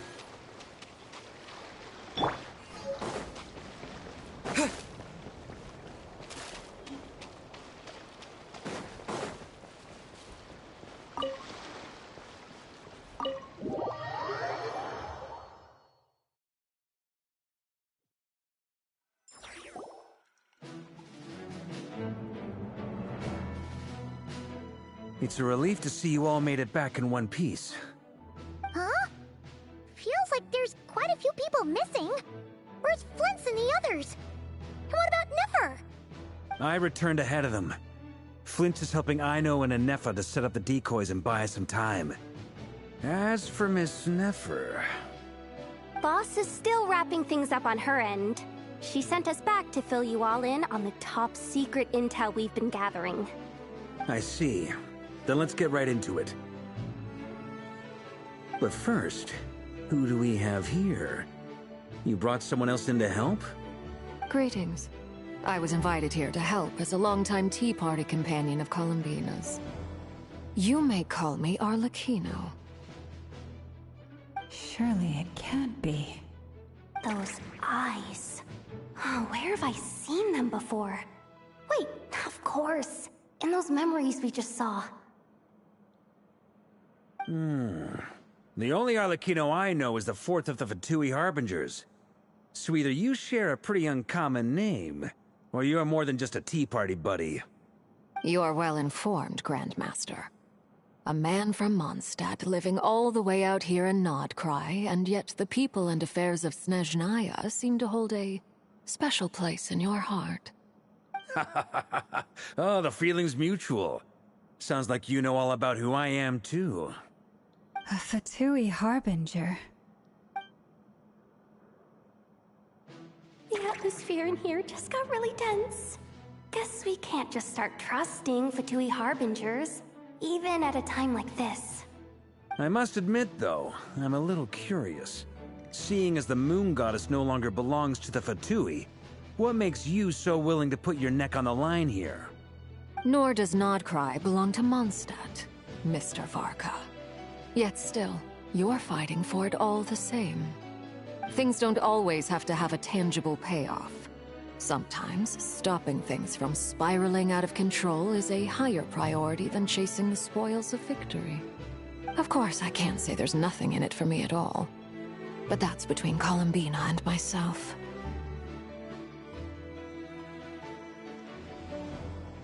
Forgive me. I don't mean to doubt you. It's just that the Fatui really have been the source of many of our troubles. We have our own way of doing things here in Nodcry. But ever since they arrived, the Fatui have treated us with nothing but hostility. I know there's been a lot of bad blood between us in the past. I've done my utmost to avoid friction whenever I could. But sometimes fundamental conflicts of interest simply can't be settled amicably. That's why I'm here solely in a personal capacity. This has nothing to do with the Fatui. As a gesture of good faith, I'll be frank. I can help Columbina track down the iridescent moon's marrow, which will help her restore more of her power. Anyway, what else is on the agenda? Let's begin. She says she'll be frank, then completely skips over the details. Looks like she doesn't want to give away too many secrets after all. But she clearly wants to change the subject. It'd be awkward if I tried to bring it up again now. I guess we'll just have to go along with it. She's the fourth of the Fatui Harbingers after all. One look and you can tell she's not someone you'd want to mess with.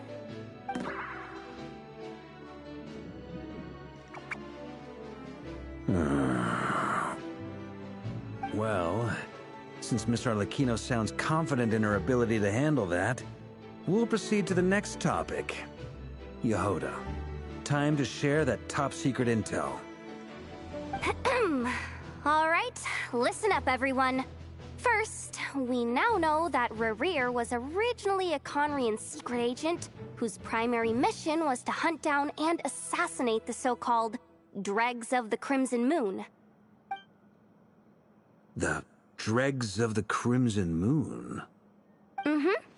In the memories, there was a lot of talk about the Crimson Moon and Eclipse, and a whole bunch of other stuff from the time of Conria. To my knowledge, those were the names of 2 different Conrian dynasties. Long, long ago, it is said that the people of Conria worshipped the Crimson Moon, drawing a mysterious power from its reflection. But one day, a coup saw the Crimson Moon eclipsed, hence the name of the new dynasty that replaced it, and how it became the new emblem of Conria. Still, long after the Crimson Moon dynasty had fallen, the last ruler of the Eclipse dynasty, the Vinster King, still coveted the secrets it left behind. So, he sent the Raihir of Solnari to secretly hunt down the Crimson Moon's few remaining followers. In those days, Rerir showed no signs of madness. In fact, he was as normal as any other person. Oh, and he had a fiancé, or at least a would-be fiancé, called Tholindis. What's the matter? Verfnir, Vreindaughter,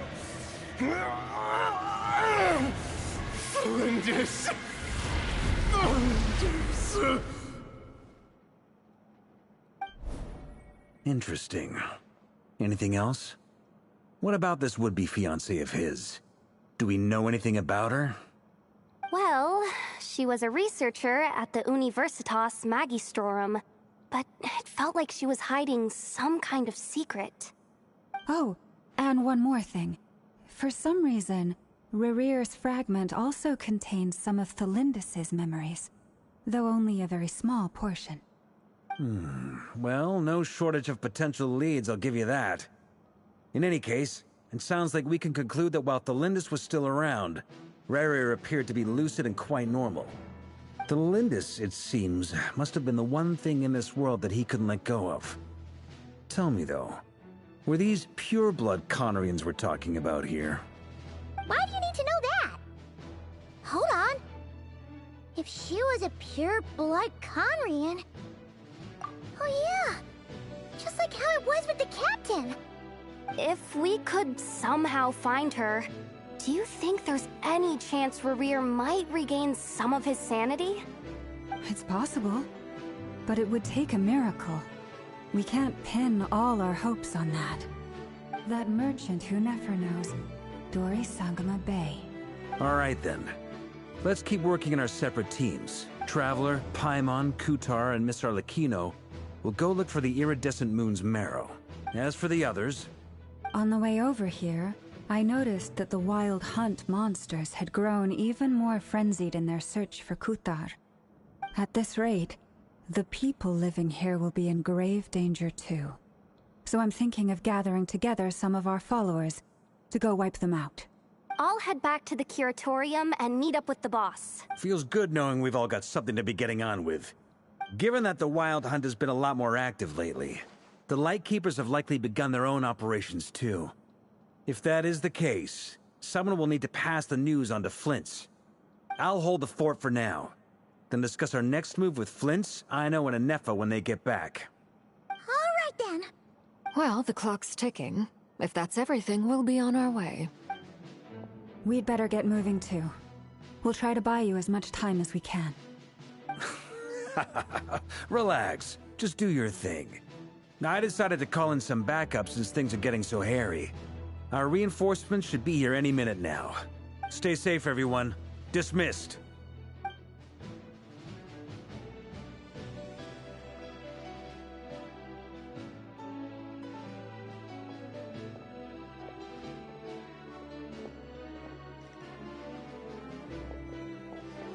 We're back. Did we get here a little early? Or a little late? A tad late. The others have already set off. To summarize, our resident moon goddess, is everything going smoothly on your end? Not great. I don't know how long we can stall them for. The decoys are getting taken out way faster than we imagined. I'm gonna make some more later, but I need a timeout first. I'm so tired right now. Oh, right! Ineffa, could you fill in Uncle Varka on what we just discussed with Flint's? Sure. Uncle Varka, you previously told us about how when you went to investigate a source of the Wild Hunt in Amsvartnir, you discovered that it was just a diversion. But according to Flint's intel, several outbreaks of the Wild Hunt had already occurred in Nodcry in the period leading up to that. That was before Rerir had regained his body, when he was far from regaining his full strength. In other words, in theory at least, he still lacked the means to act in two places at once. Flint's, with everything that's been happening, the Lightkeepers across Nodcry are rallying to fight back against the Wild Hunt. They're gonna need your help. I know, I'm sure you're capable of coming up with something far more effective than decoys. But for now, you should stay here and get some rest. Ineffa and I will head back over to Amsvartnir to see if there's anything I missed. I told you Uncle Varka would say that, didn't I? A deal's a deal. Not a word about my snack intake for the next week. Database updated. Reliability of Aino's predictions increased.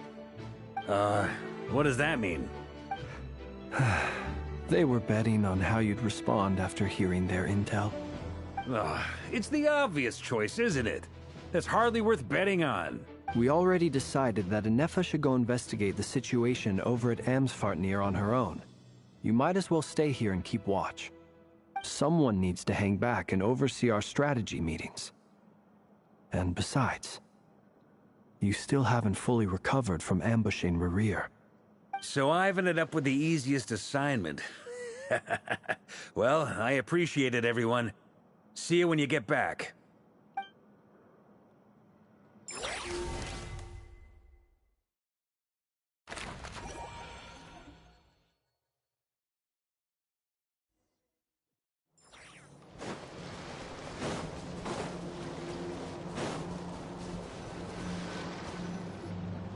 Here, this will serve as a good spot to cross over. Arlecchino, hold up a second!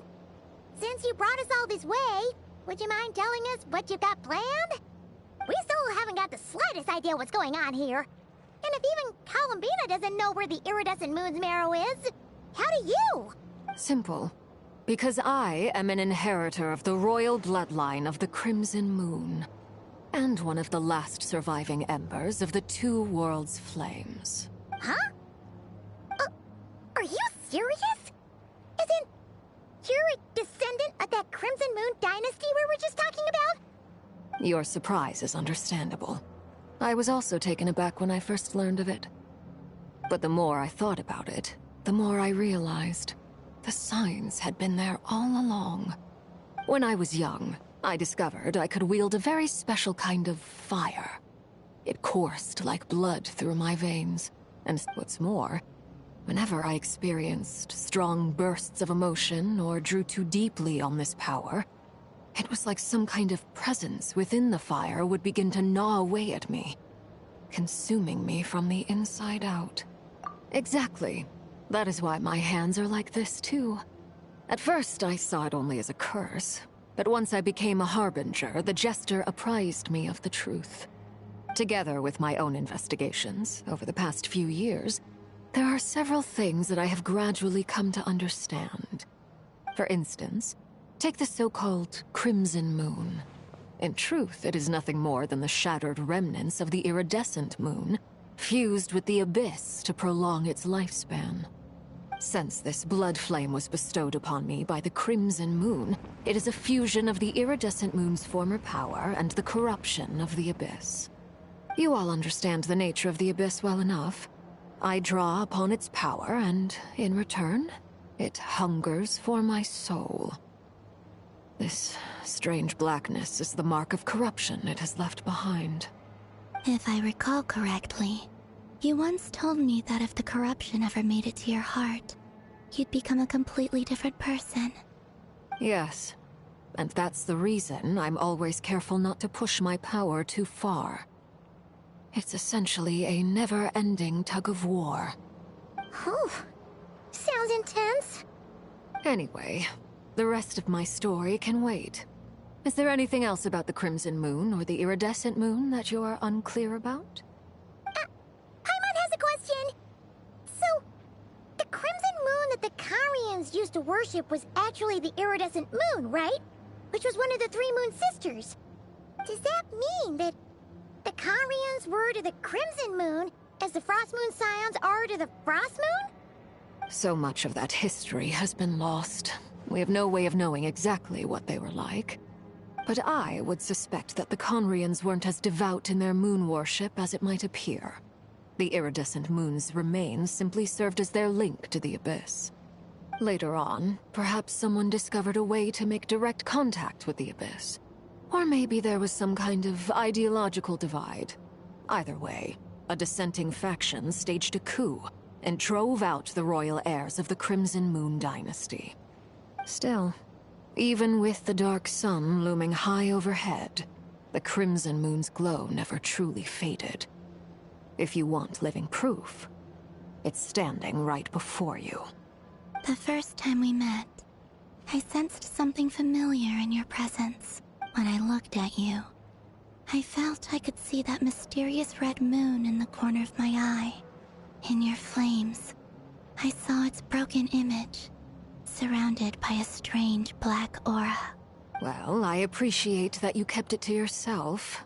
Much about the Crimson Moon is still a mystery, and I'd prefer not to end up as the object of an insane research project. Anyway, time is against us here, so if there's any other questions, they'll have to wait. I just want to make sure I've got one thing straight.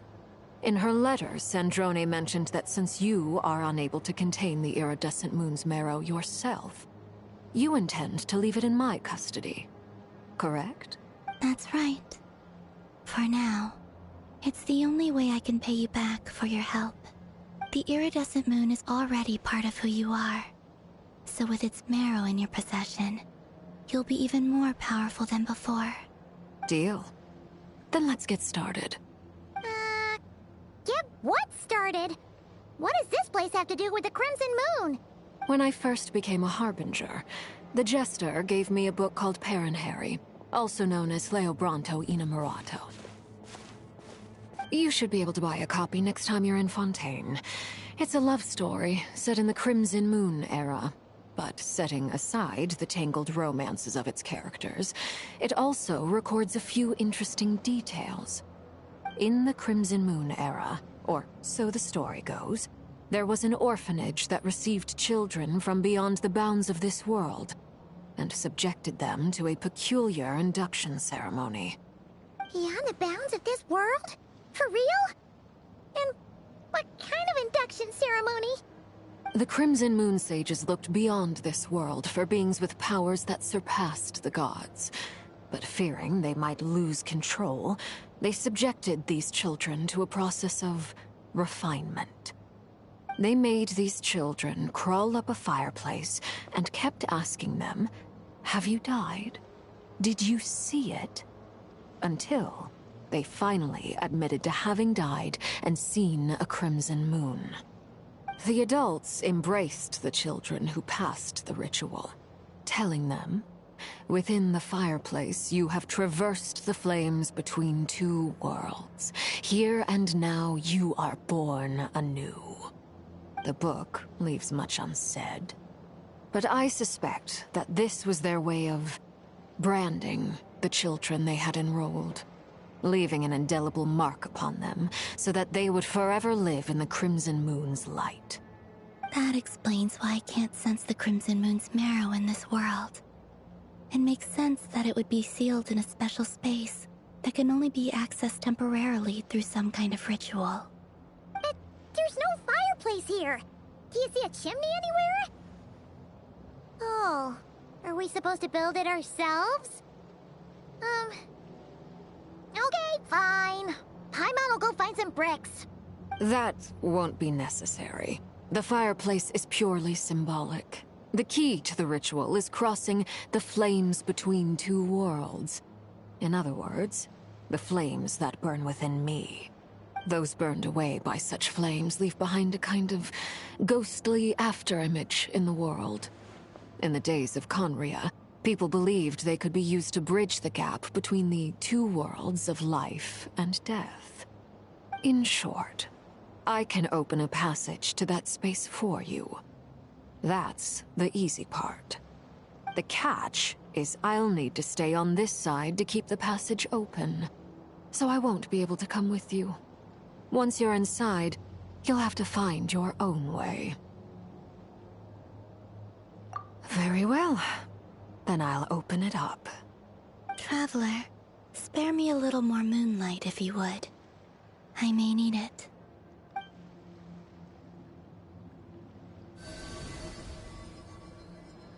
Thank you. I feel like I've recovered some of my strength now. It should be enough to move us across short distances and confront whatever dangers might await.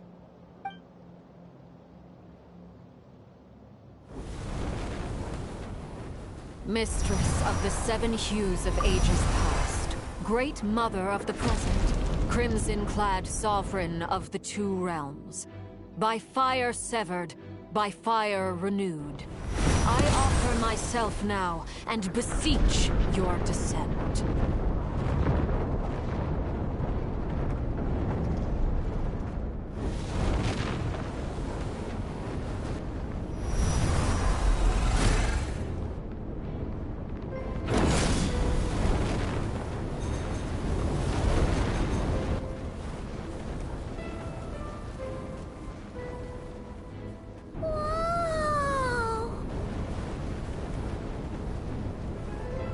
One word of advice.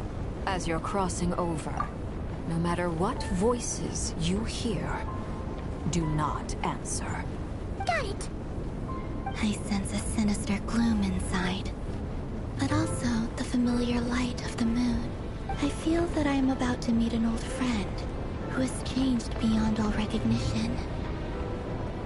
All right, let's go.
What a tragic sight.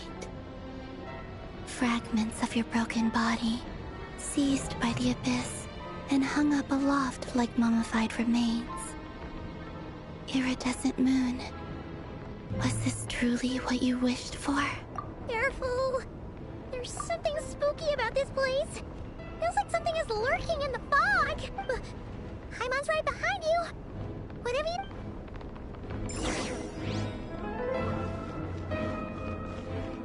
By the way, Alambina, didn't you tell us that the iridescent moon had shattered into pieces? The moon up there looks pretty whole to Paimon. How is that possible?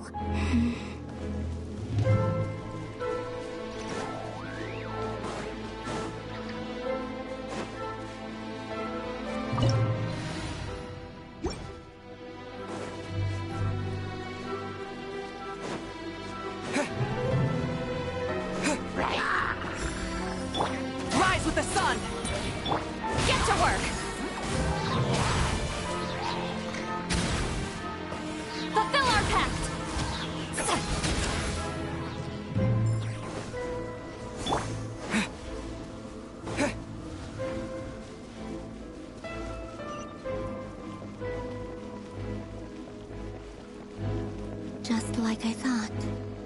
It was only a facade.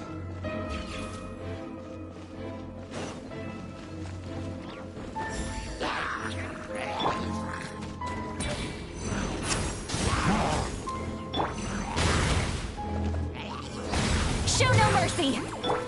Wrath from the skies!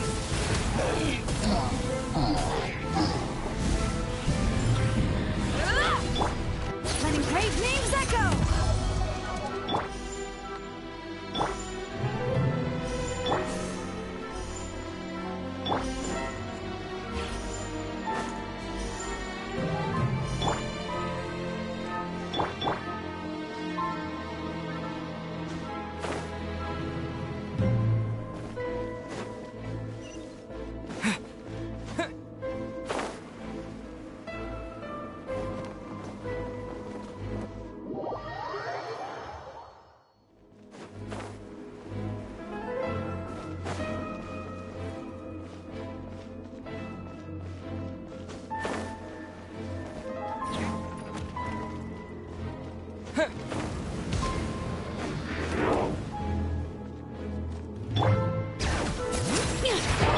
Get to work!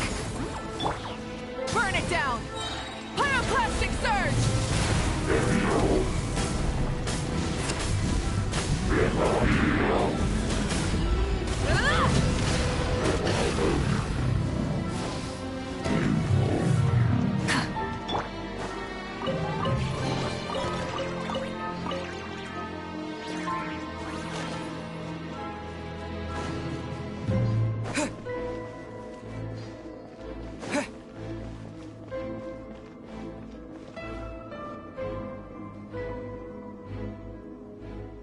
Huh? Huh? For real? That's way too high! There's no way we'll be able to reach it! No.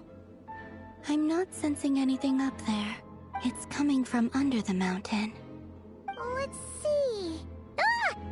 There's some kind of weird shadow over the water! Wait, see that?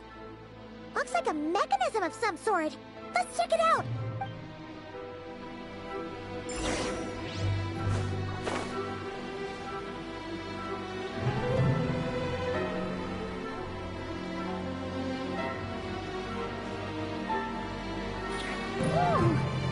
Looks like a device from the time of Kalia.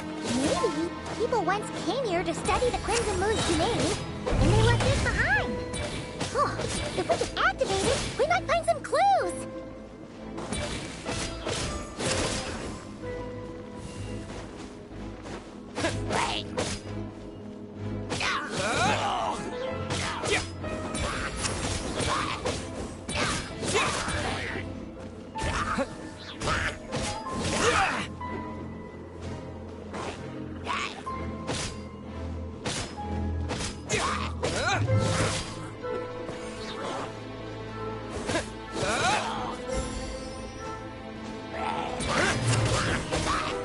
Fulfill our pact! Light it up!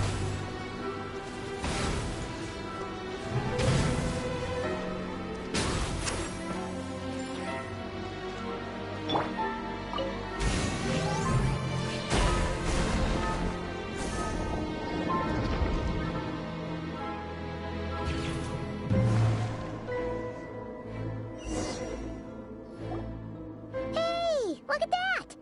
Now that the mechanism's running, the shadow in the water looks different. Do you think these mechanisms might be the key to unlocking the secret? Let's try to find more of them! Celindis, we'll leave the rest of the research in your hands. We'll be heading back now.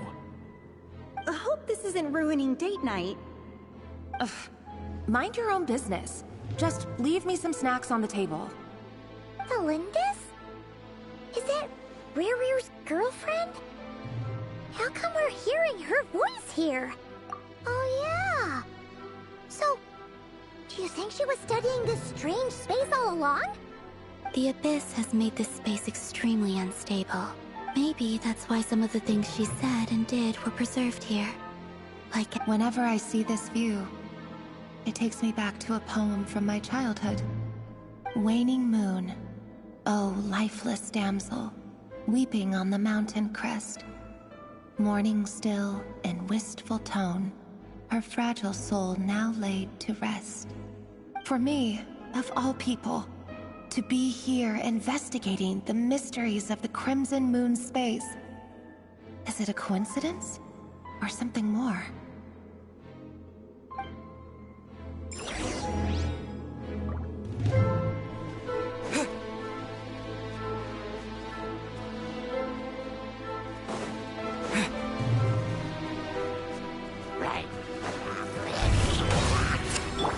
Rise with the sun! Get to work!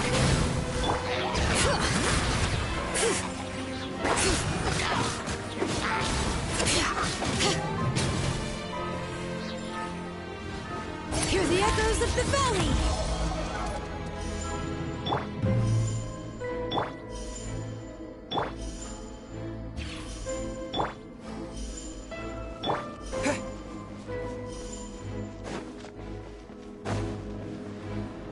Oh, looks like the Abyss has messed up this mechanism. We need to find a way to get it working again. Let's see if there are any other devices nearby. How dare you! Show no mercy! Wrath from the sky!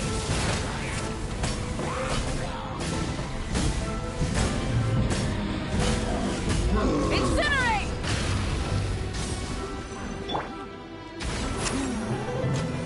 Bring it!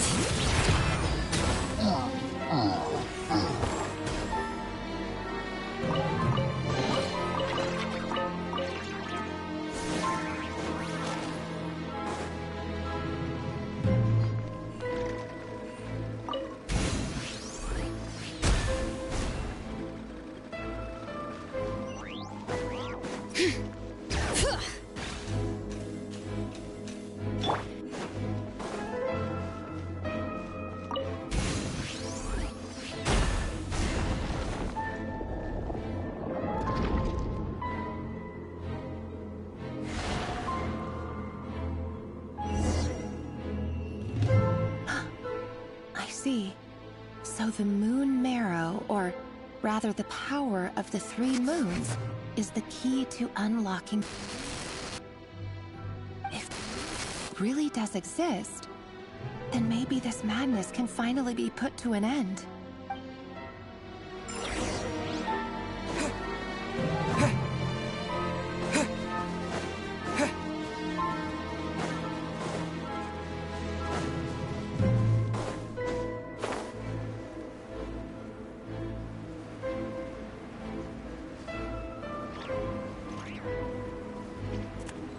Take cover behind the rocks!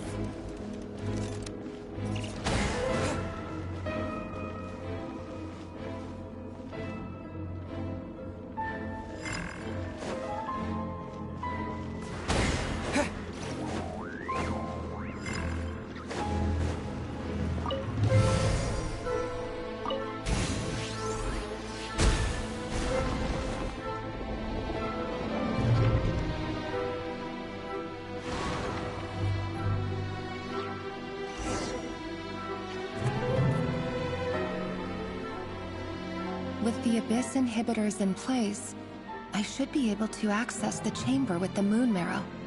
Oh, Revier, with every step you take, you're drifting further from what you truly desire.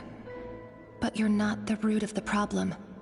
Ever since that outsider set foot in Conria, the Vinster King has sunken deeper into madness.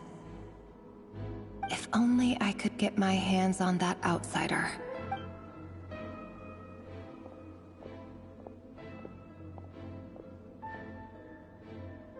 Hey look! The moon's reflection is back to normal!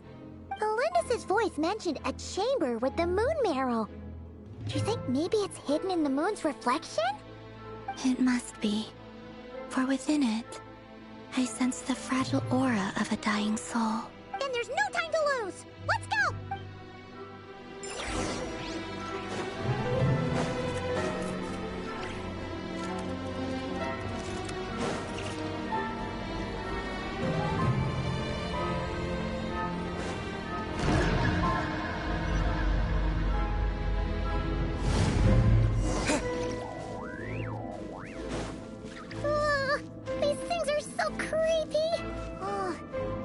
Looks like we'll have to destroy them if we want to get to the iridescent moon's marrow.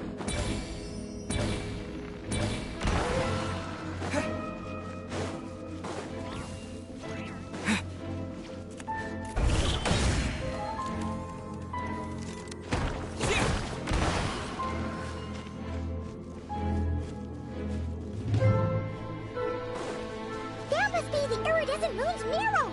Oh, we'll need to destroy these things before we can reach it!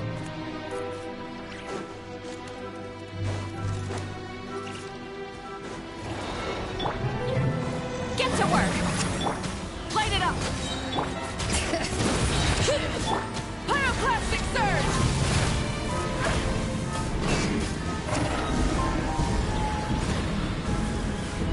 Incinerate!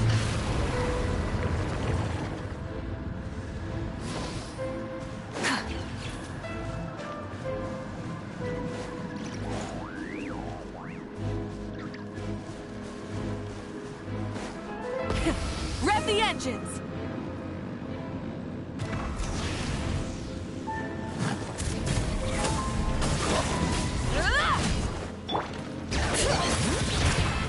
Show no mercy! Wrath from the sky! Incinerate!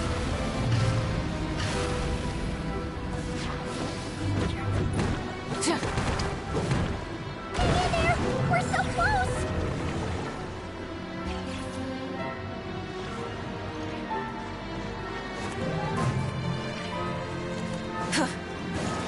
Burn it down!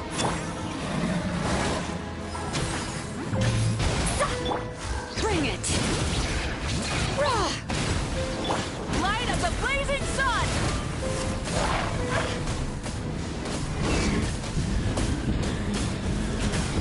Incinerate! Light it up! Letting brave names echo! Suffer the wrath of Easley!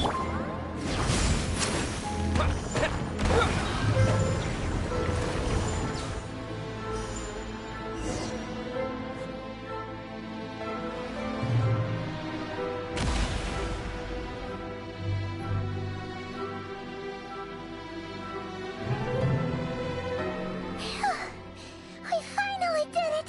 The iridescent moon's marrow. Still burning away like an undying flame, yet now contaminated by the abyss.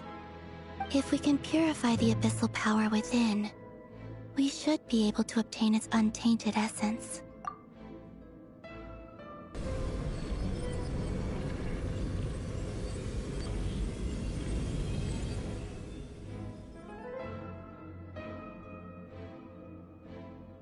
It's so cold.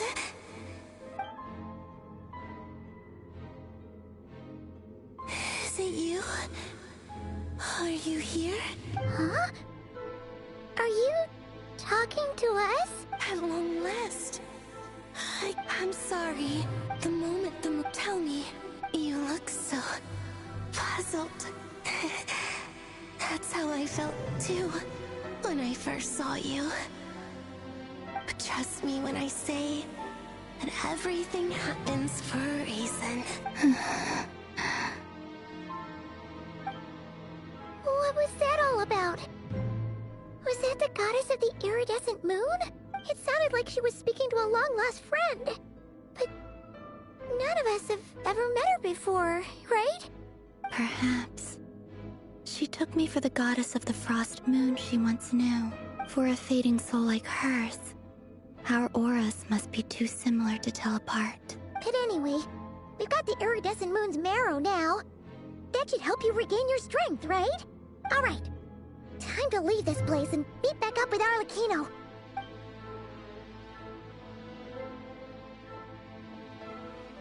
That's odd. This place looks different than when we came in. Waning moon, Huh? oh lifeless damsel. Oh.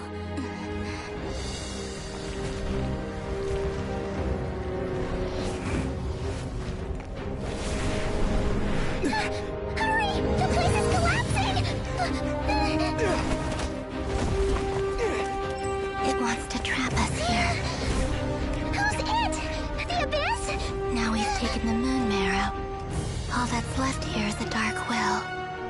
will show us no mercy.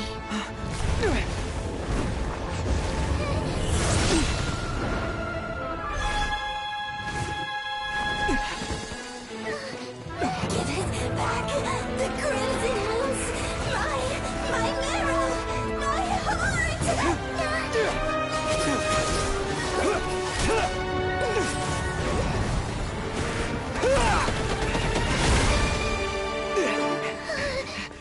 Finally!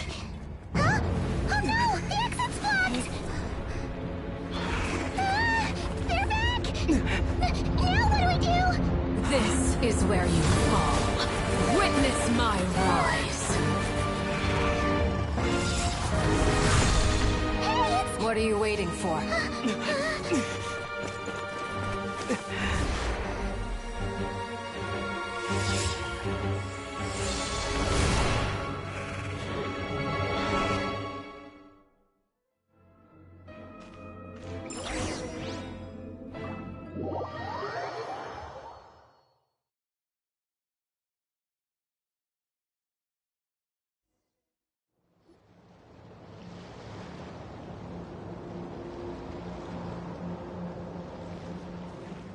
Oh, we made it! Is that you, Arlecchino? Did you save us? Wait, your hands! They're... Oh, this? Don't worry. It's a small price to pay. The Abyss wanted to trap you inside, and I defied its will by bringing you out. No wonder it's a little angry. No. I have paid the price, albeit a small one, and it cannot be undone. My hands have already fused with the Abyss. But surely... Oh, we're so sorry, Arlecchino. Paimon can't believe you'd make a sacrifice like this for us. As much as I'd like to call it a favor, the truth is I was simply holding up my end of the deal. Well, Columbina. Yes, you did your part. And as promised, I will leave the iridescent moon's marrow in your care. From this day forth, may the two worlds' flames burn ever more brightly.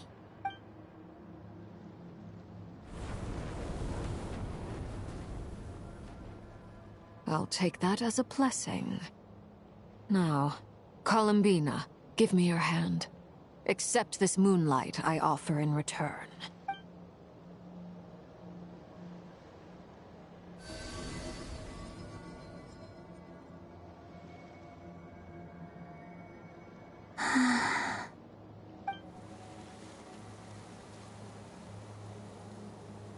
Feeling stronger? Hey, Columbina, are you okay? I'm fine. Our powers are a little at odds, that's all. By the Frost Moon's authority alone, wielding the power of the other moons was always going to be a stretch. Still, I think it's fair to say that your strength has returned, at least to the level it was at as Third Harbinger. It's still not enough. There's no way I can hope to challenge Rayrier like this. Just one more ray of moonlight, if you would. It's okay. I can take it.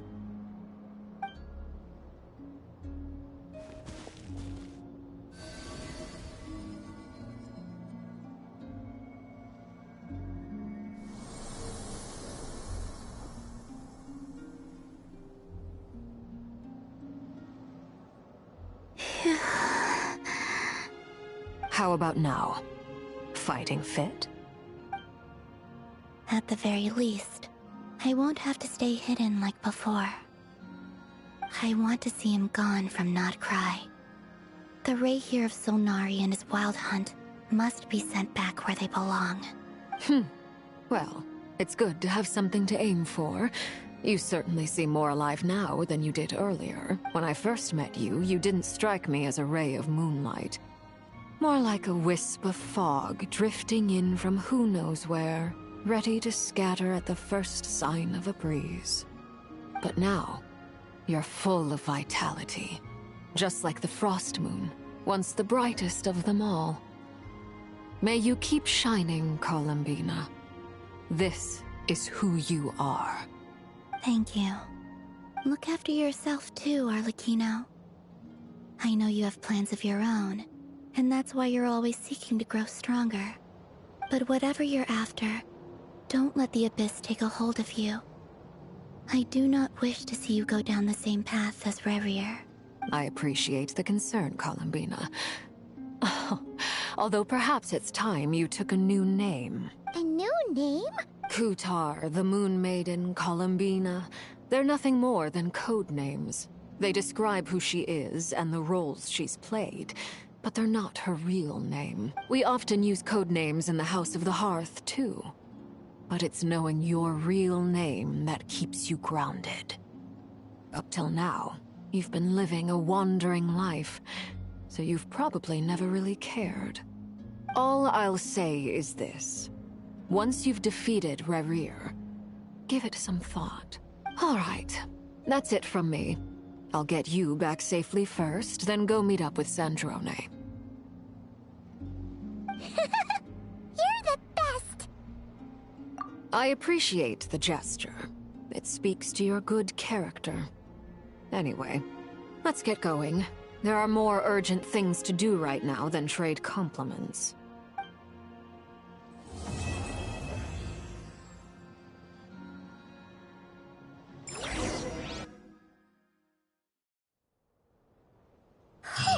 It was a close call, but we got the iridescent moon's marrow and restored Columbina's strength, and that's all that matters. In other words, mission accomplished. Paimon wonders how everyone else is doing.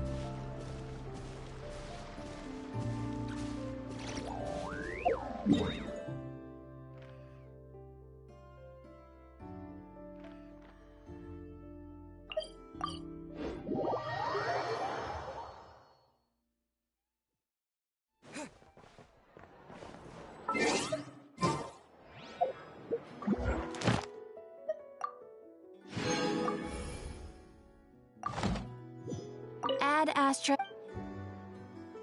Thank you for completing today. Ad Astra.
You should probably ask someone else.